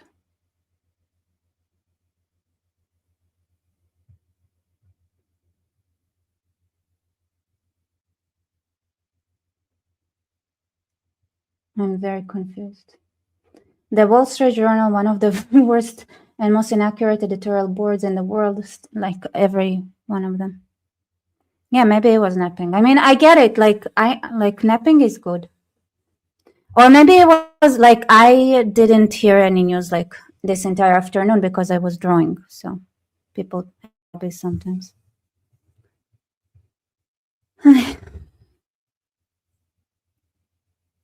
You guys, what are you feeling? What are you feeling about the war? How is it for you? What are your worries wherever you are at? If Ireland is like on the verge of like a civil war right now, what is it like in your place? What is it like to you? I mean, the entire thing. By the way, why is Tom Barak still there? Isn't he in the Epstein files or something? I've heard.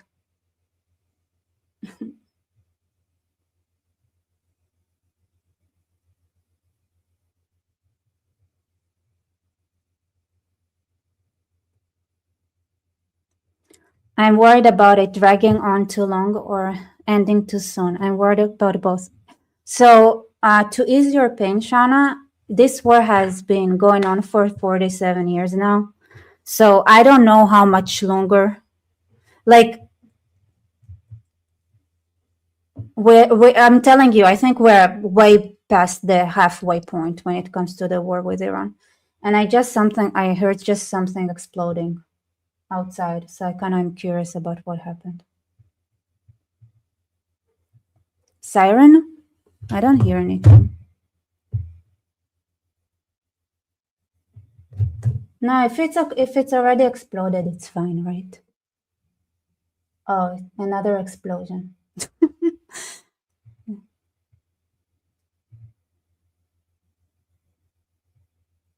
Where is it?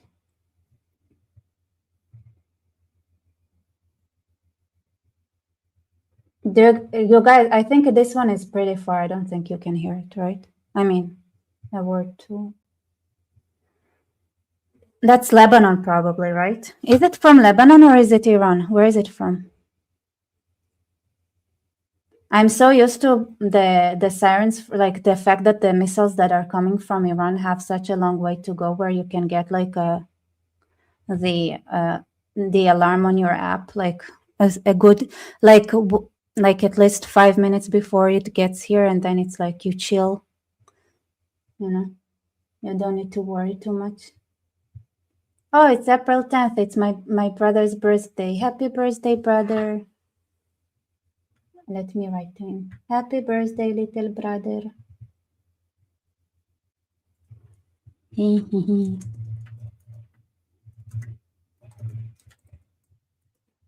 All right, I wrote happy birthday. No, there is no reason for you. Iran's Tasnim agency says reports of the delegation arriving in Islamabad were false, and negotiations are suspended until Israel agrees to a ceasefire in Lebanon. That's fascinating.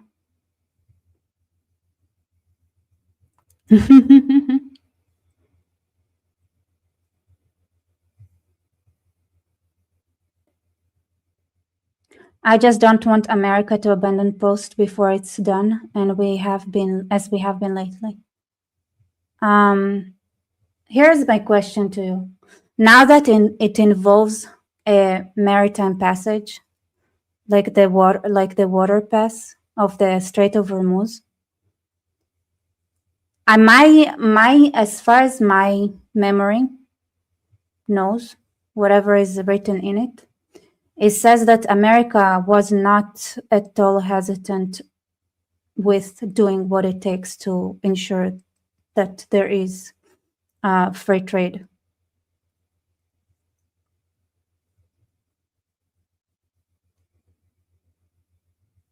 So I'm not like, from what I like, Panama Canal.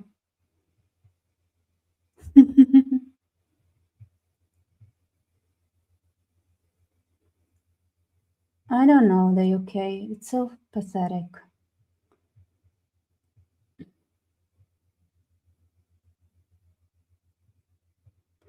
Here is somebody saying, I'm so disappointed with the Gulf states. They are so cowardly.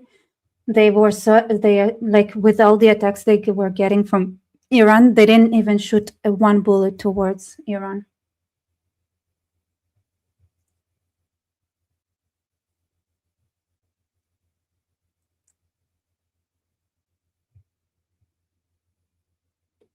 Yeah, rule of thumb with the US, don't touch our boats. I agree. I'm just chilling with you guys right now. Thank you so much for the super sticker, Else Flowers. You know, I feel like I'm gonna draw again tomorrow. Yes, I definitely feel so. Drawing is fun.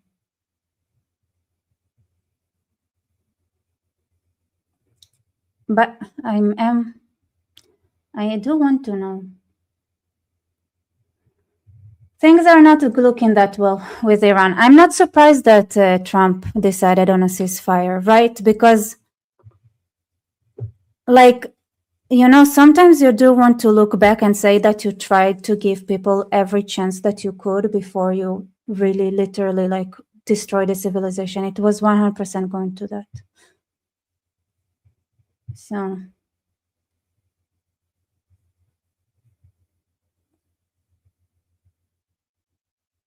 who is this person? One of the Pakis. Breaking Iran has struck Saudi Arabia. That's an hour ago. And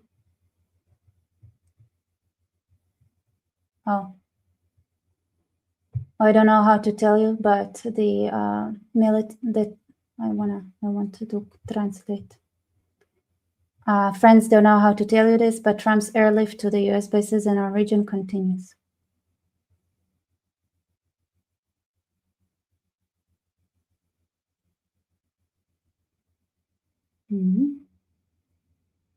What's going on here?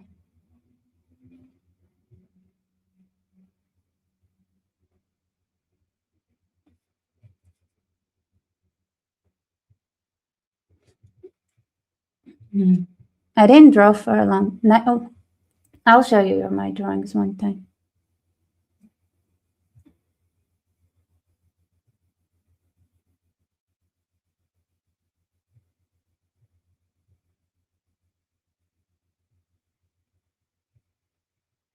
I'm a bit confused though.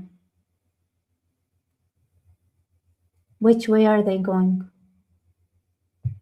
Looks like both ways. All right, let's see. Anything else? This is a very interesting ceasefire, I'm not gonna lie. It's entertaining. How much, by the way, now that I watched CNN, like I looked at what are the articles in CNN, I'm just wondering how many important things that are crucial am I missing? Because even like, you know, I look on at my X feed and everything, I go to different sources, but you know, it's still like I'm sure that there's so much that should be reported on, but for some reason everybody ignoring. Shana, thank you so much. I just want us to have an island vacation if you catch my meeting. Shana. I don't get it. YouTube censors you. Like, thank you. I don't know. What am I supposed to say? Oh, I get it. Okay. Island vacation. I get it. Okay. Iranian style, right? Not the others, like okay. You know what I like? What I want? I want us to have like the how it's called, Kusotra, what's the name? The island that it now belongs to Yemen, which is like super cool. Drones reported over Kurdistan region in northern Iraq. I don't get the Kurds. I think they should give up with this delusion that they're somehow not going to be involved. I love it. It's like saying, it's like Israelis saying, we don't feel like fighting today. No, I mean, it's good that you say things. It's good that you think you want things. Wanting isn't good. I feel the same, like the Kurds are like, I feel like in the end, you know, it just... you said apparently the UAE invaded Sokotra 5 years ago. So are they still there? Because I want this island. Like there is we want Israel called dibs. We call dibs on the island. We want the island. And also like it's the other things, like let's put the Kurds aside, okay? The Iranian situation, like I want Iranians to understand that like if America decides to take over their islands, they're not in the situation to say like whatever it takes to topple the regime and rebuild the country, like they should roll with. That's the other thing, because I know like Trump wants these islands. Like, you know, maybe if you like winked at Trump that you wouldn't mind or whatever, it's like, or you're gonna rename one of like the island and his name or something.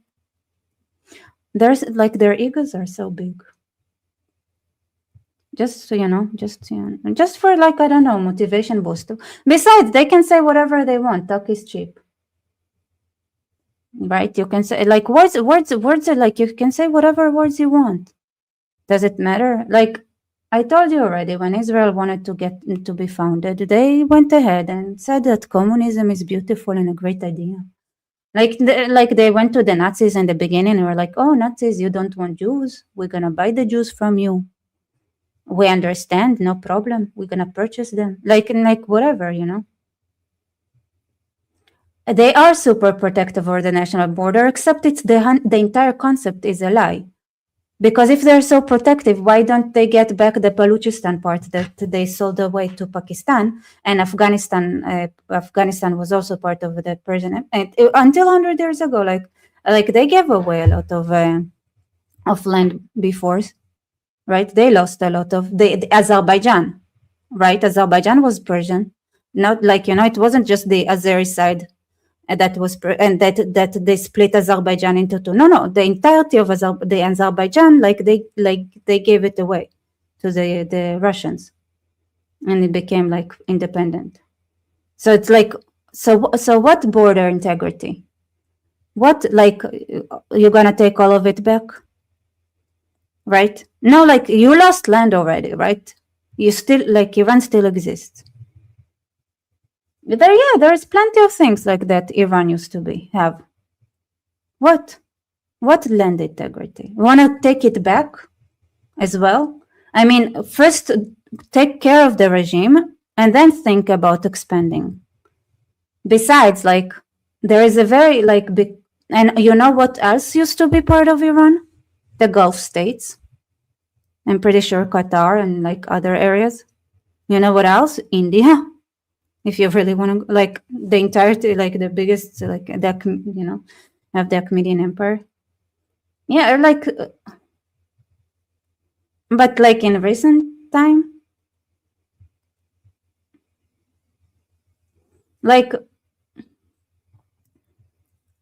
you're like, it's Israel with all, like, I think the trying to have concessions with the pallies all those years that Israel tried, like, give away land and crap, like giving away the Sinai Peninsula. But the reality is that not all, and that for the most part, like, Israel just was not in a position to have it and survive if it's a world, like, because it just wasn't strong enough to handle the international consequences, as well as the cost of, like, maintaining these places. So, I mean, they still have Iraq, for the record, like, southern Iraq is theirs. And it's not like I get the border integrity. I get it. Okay, I understand. But it's like, it's why is it everything or nothing? Because right now you are going really fast towards nothing, really fast. Like, they are marching with, like, this fast stride towards nothing. Why is nothing better than something? I mean, your thing is, like, which I've learned, like, you cannot argue with God, right? If God wants you to have something, you're gonna have it. Which, I'm an atheist. I know it sounds funny, but the truth is, like, I truly do believe that Israel would grow into the natural borders, because natural borders are, like, when you exist in borders that don't make sense geographically, they're not gonna, like, it's unsustainable for long periods of time. So Israel is gonna expand to what is more natural, more logical border-wise as well, And same with Iran. Iran is got to the certain shape and size because of the border thing. So it's like, you're saying that the diaspora talks big about taking Azerbaijan back. Yeah, I mean,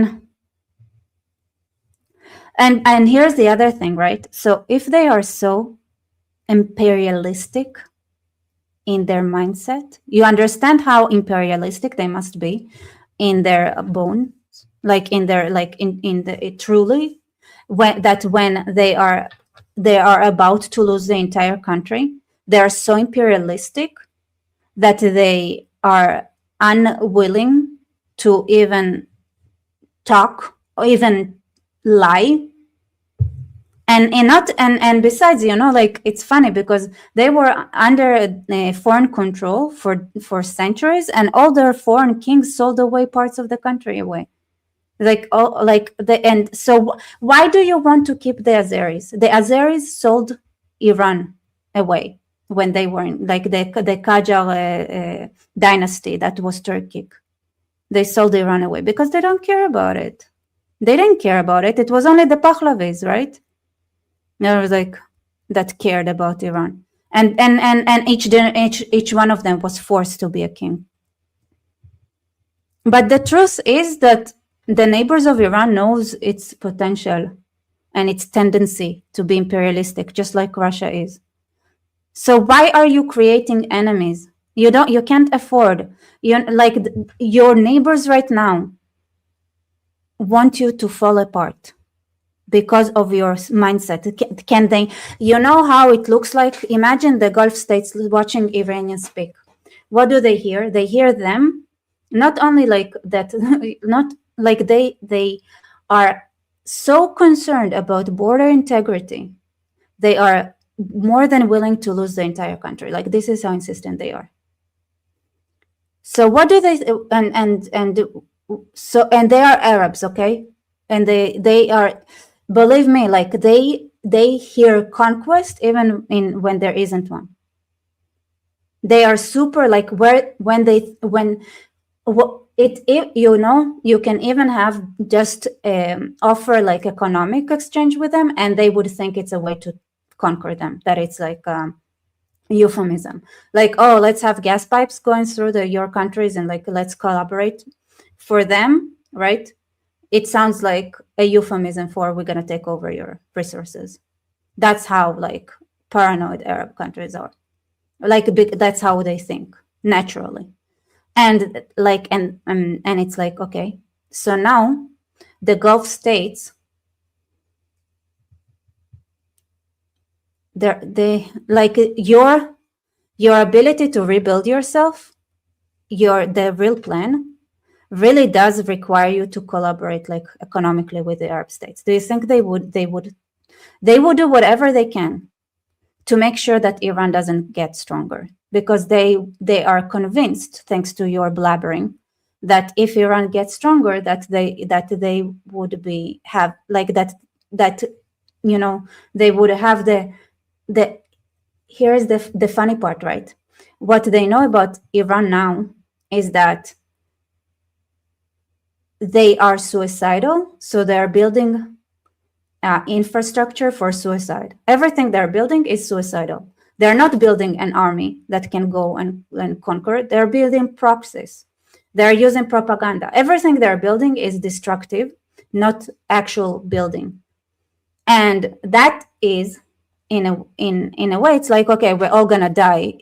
But if you take away their ability to kill you, which is not simple, right? It's like it's on the surface. But if the RGC falls, if Iran falls, a dynasty that would be, or a structure that would strengthen Iran for real, a strong infrastructure, real economy, real industry, it's way more threatening to its neighbors, right? Because to them, it's like, okay, if Iran really truly gets strong, it's not going to be the same suicidal kind of attacks, which need to be removed. But they would be a threat that you cannot even fight against. And not only that, they're probably going to be good friends with the Americans, meaning that the Gulf states are going to get abandoned by the Americans in favor of the Persians, and then the Persians can just take over them completely. And for the Arabs that live in the Gulf, they understand what it means. It means that they're going to die, because without those resources, they have nothing. And if the Persians get stronger and they're going to be friends with the Americans, so they're going to take over everything. Who's going to say anything? And no protection, no nothing. And it's not necessarily like, if it's not true today, it's going to be true for in a century.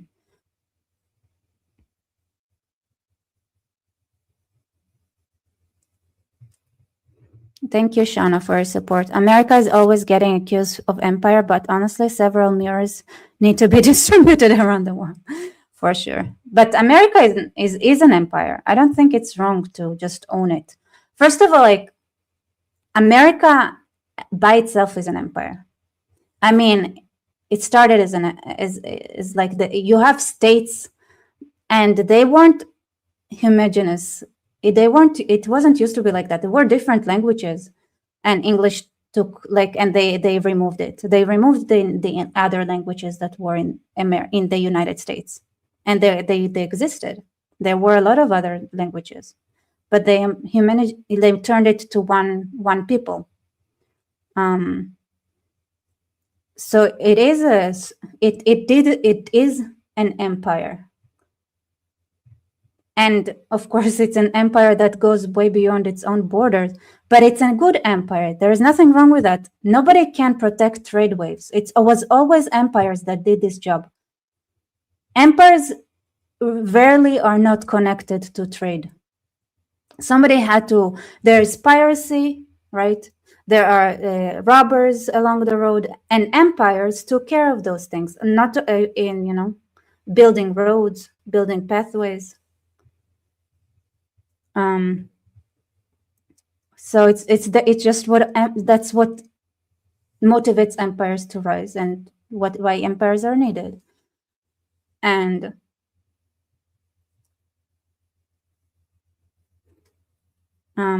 thank you. Don't forget to smash the like 100% free. There is nothing wrong with being called an empire if you're an empire, right? Because you are like when you are securing trade, that's a job of an empire. That's what an empire does. Nothing wrong with that.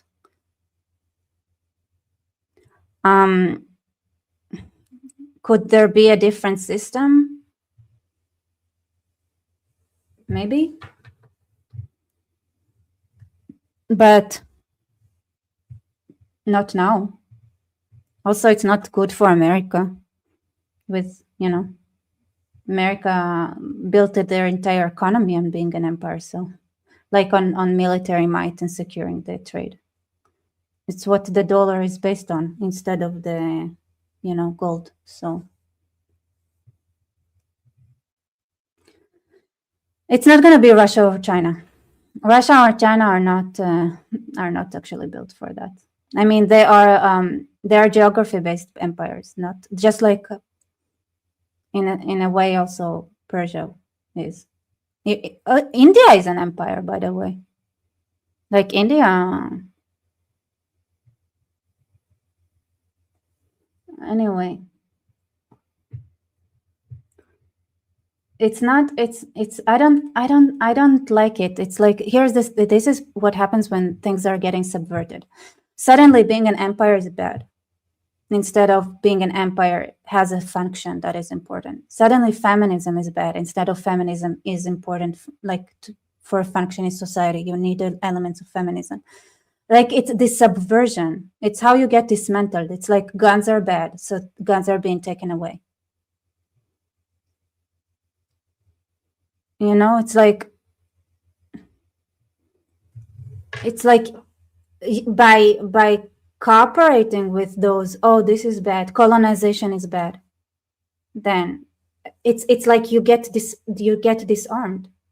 It's like your ability to do something that is crucial for your survival is being taken away every time you cooperate with pretending that empire is necessarily bad, that colonization is necessarily bad, or that or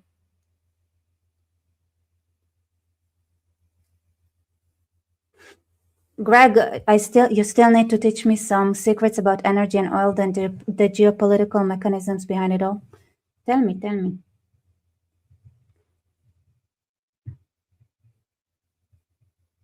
I don't think America should owe anything, because empires get bankrupt when they overreach. Like the goal is to, because here's the thing, right? Every time you build a colony, you're supposed to settle people there. But that means you remove people from your own population. What if you need the population, these people in your own country? Like there is a limit, right? How much you can spread your people around without, with still having enough people at base. And then what happens is okay, you get foreigners, and then it's an opening for corruption because they're not part of because they're so far away from the governing system. Like Tom Barak, for example, he costs a lot to the United States with the crap he's doing. It's expensive.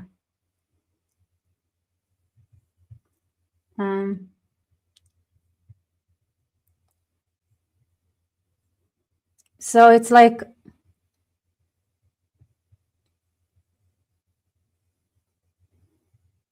what is CIVVI? I don't know this game. What is CIVVI? I don't know this game. Is this a fun game? How do you? Where do you play it? On the internet? I look it up. I'll look it up. Oh, let me show you with the news while we'll just scroll together. I'm just thinking out loud here. I don't know. You guys. Like, I truly believed that Iran could be freed. But if the Iranians don't change, like, the more the Iranians refuse to understand that they are not the empire they have in their brains, I don't think they'll make it. Like, I honestly think that they're not gonna. I think the civilization is gonna collapse. Like, they were given a 2-week extension but they are not but first of all, like, the fact that the Iranians cannot keep the ceasefire going means that, like, if there is no ceasefire, it means that they are not stopping to think. And that means, like, they don't have, like, time to cook in their own juices, to be like, oh no, what do we do now? Like, how do we rebuild Iran? How do we get Iran, right? I mean,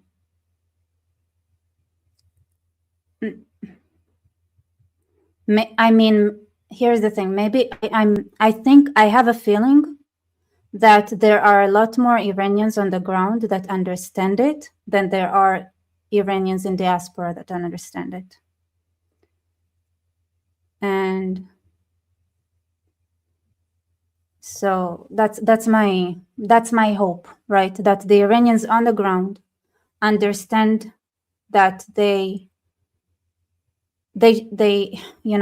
must do what needs to be done. And when I say that, I mean, like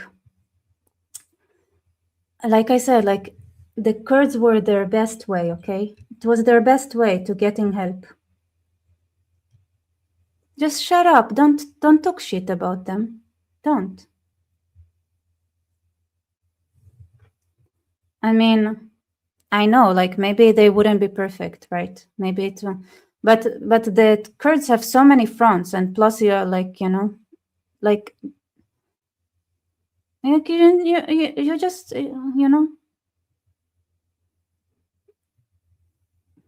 just shut up.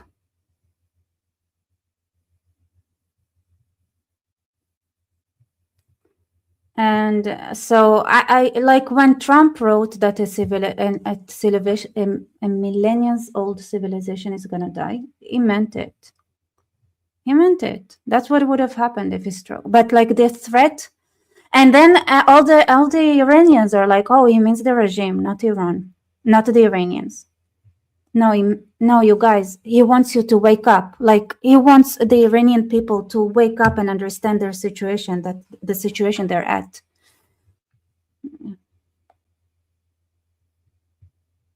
Like, I truly think that.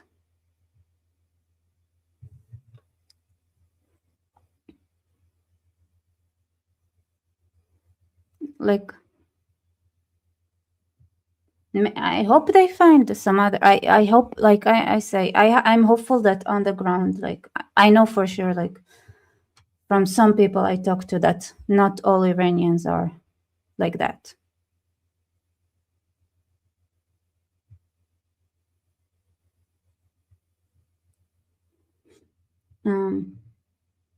I love it, like, when I said, like, that Azerbaijan used to be part of Iran, and somebody said, oh, imagine how much we're going to be such a great country that even Azerbaijan would want to go back and be part of Iran.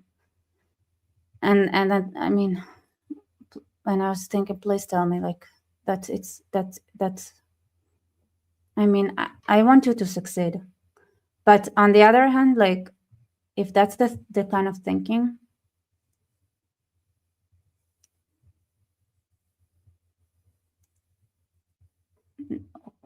nobody's gonna help you. The Arab states would not cooperate because they don't want you to succeed because you're a threat. I don't know, you guys. What are you thinking?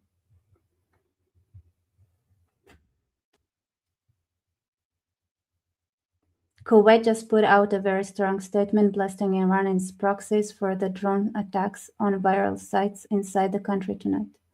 They called it a clear violation of Kuwait's sovereignty and airspace, plus serious breach of international law and UN Charter. By the way, Iran infiltrated all of those countries, and there is so much inner problems inside many of the Gulf countries because of Iranian meddling.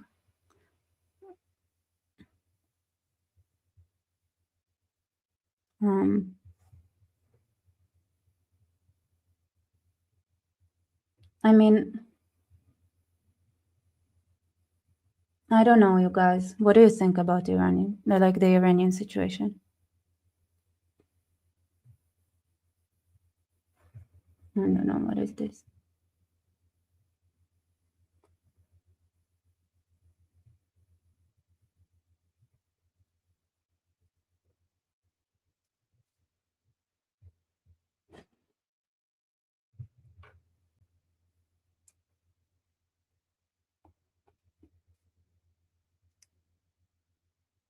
If you ask me, it's all no. Of course, it's not over. It's not over.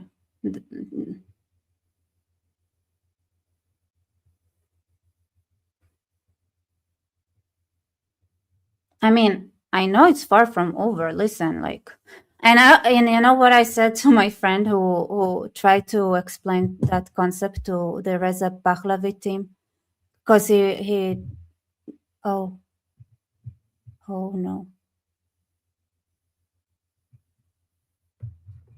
Okay, well, sorry, you guys. Nothing dramatic happened. I just realized like I'm supposed to get a new credit card, and I don't know where it is, and there are a lot of things that are are on an expired credit card right now, and that's just a message that I need to update. But I was like, oh crap, you know, I mean, now I need to find all the places where I need to change the whatever. No, just that the credit card is expired, you know, just replaced. That's it. So.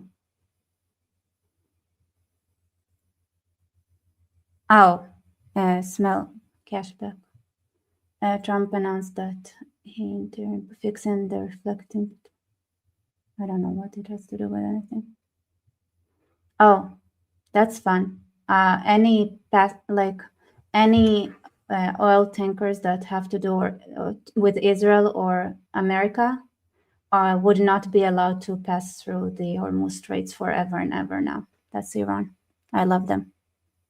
Pam, pam, pam.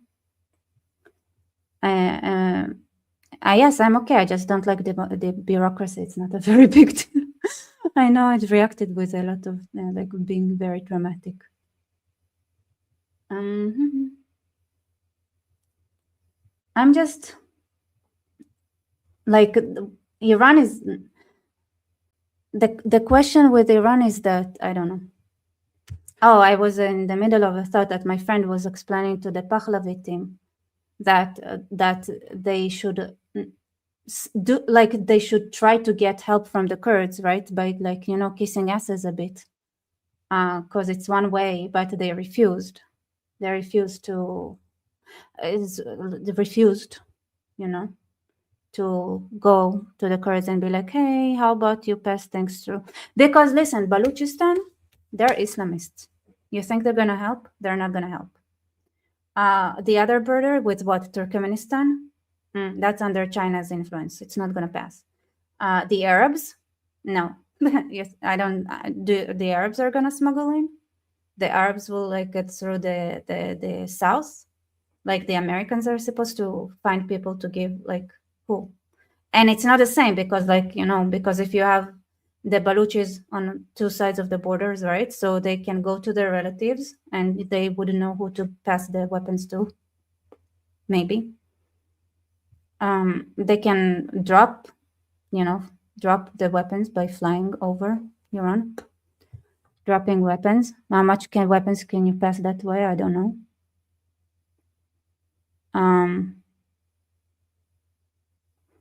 You're saying, to be honest, I think everybody is over the war. People are moving to the next thing. That's funny.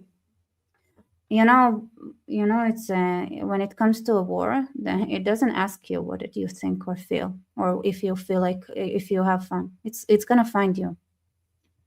It's gonna find you. Yeah, all or nothing is not a good strategy for those in weak position, and this is, thank goodness, the position that the Palace had all those years. Can you imagine if they had settled on something? How much harder life would have been? Like, they already settled a little bit during the Oslo Accords and things like that, and it's now it's like the biggest, and same with Gaza, right? And now it's the biggest pain ever. But they could have done it like a lot of times before, and like, oh my God, we would not have survived if the Arabs were like, oh, maybe we'll get something.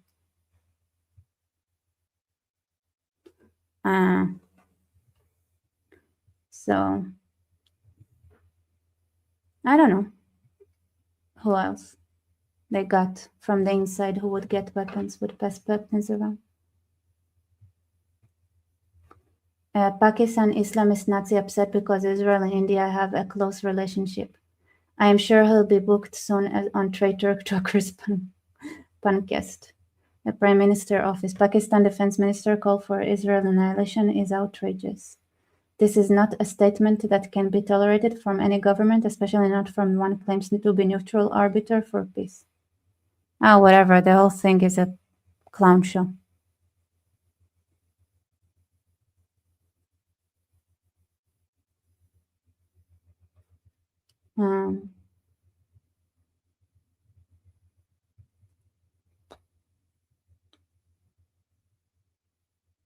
Who Mark is saying, what Mark? There is a Mark?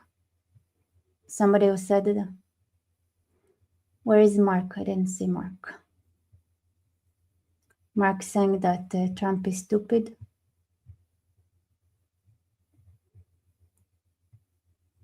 Indians tried to warn us.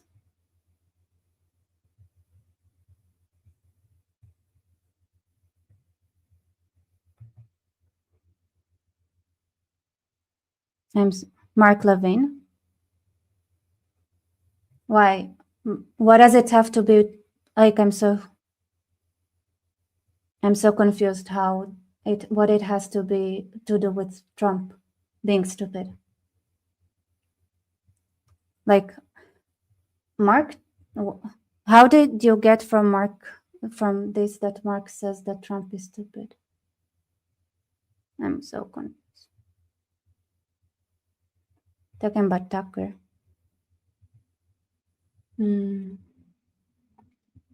Let's see what's going on.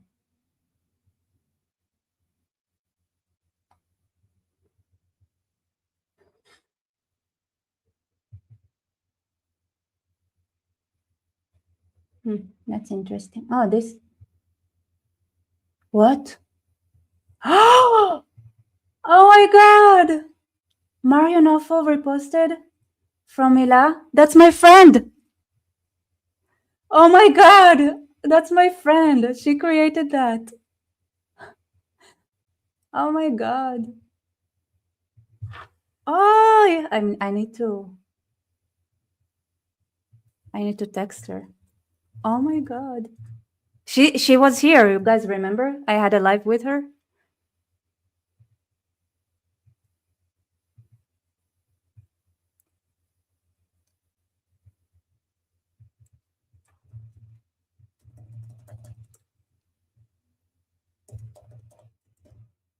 Hi. Congrats. Okay. Okay, I need to print screen it and send it to her.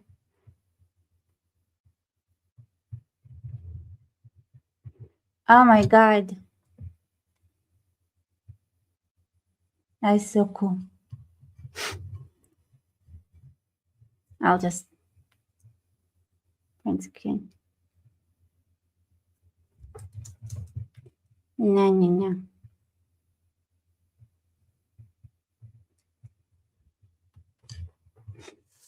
Anyway. Yo, that was the most exciting thing today.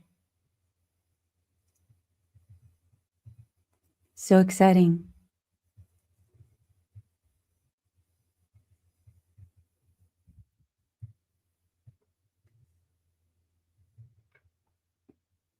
Mm-hmm.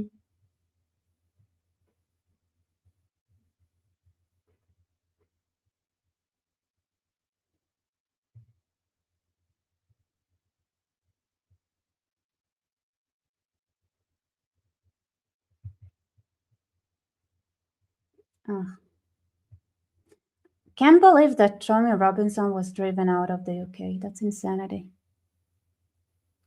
All right, everybody. Yeah, everybody's like, I'm just scrolling. I don't know. You guys still here? I'm still live. Oh my God. Oops. Yeah, that's amazing. She's so cool.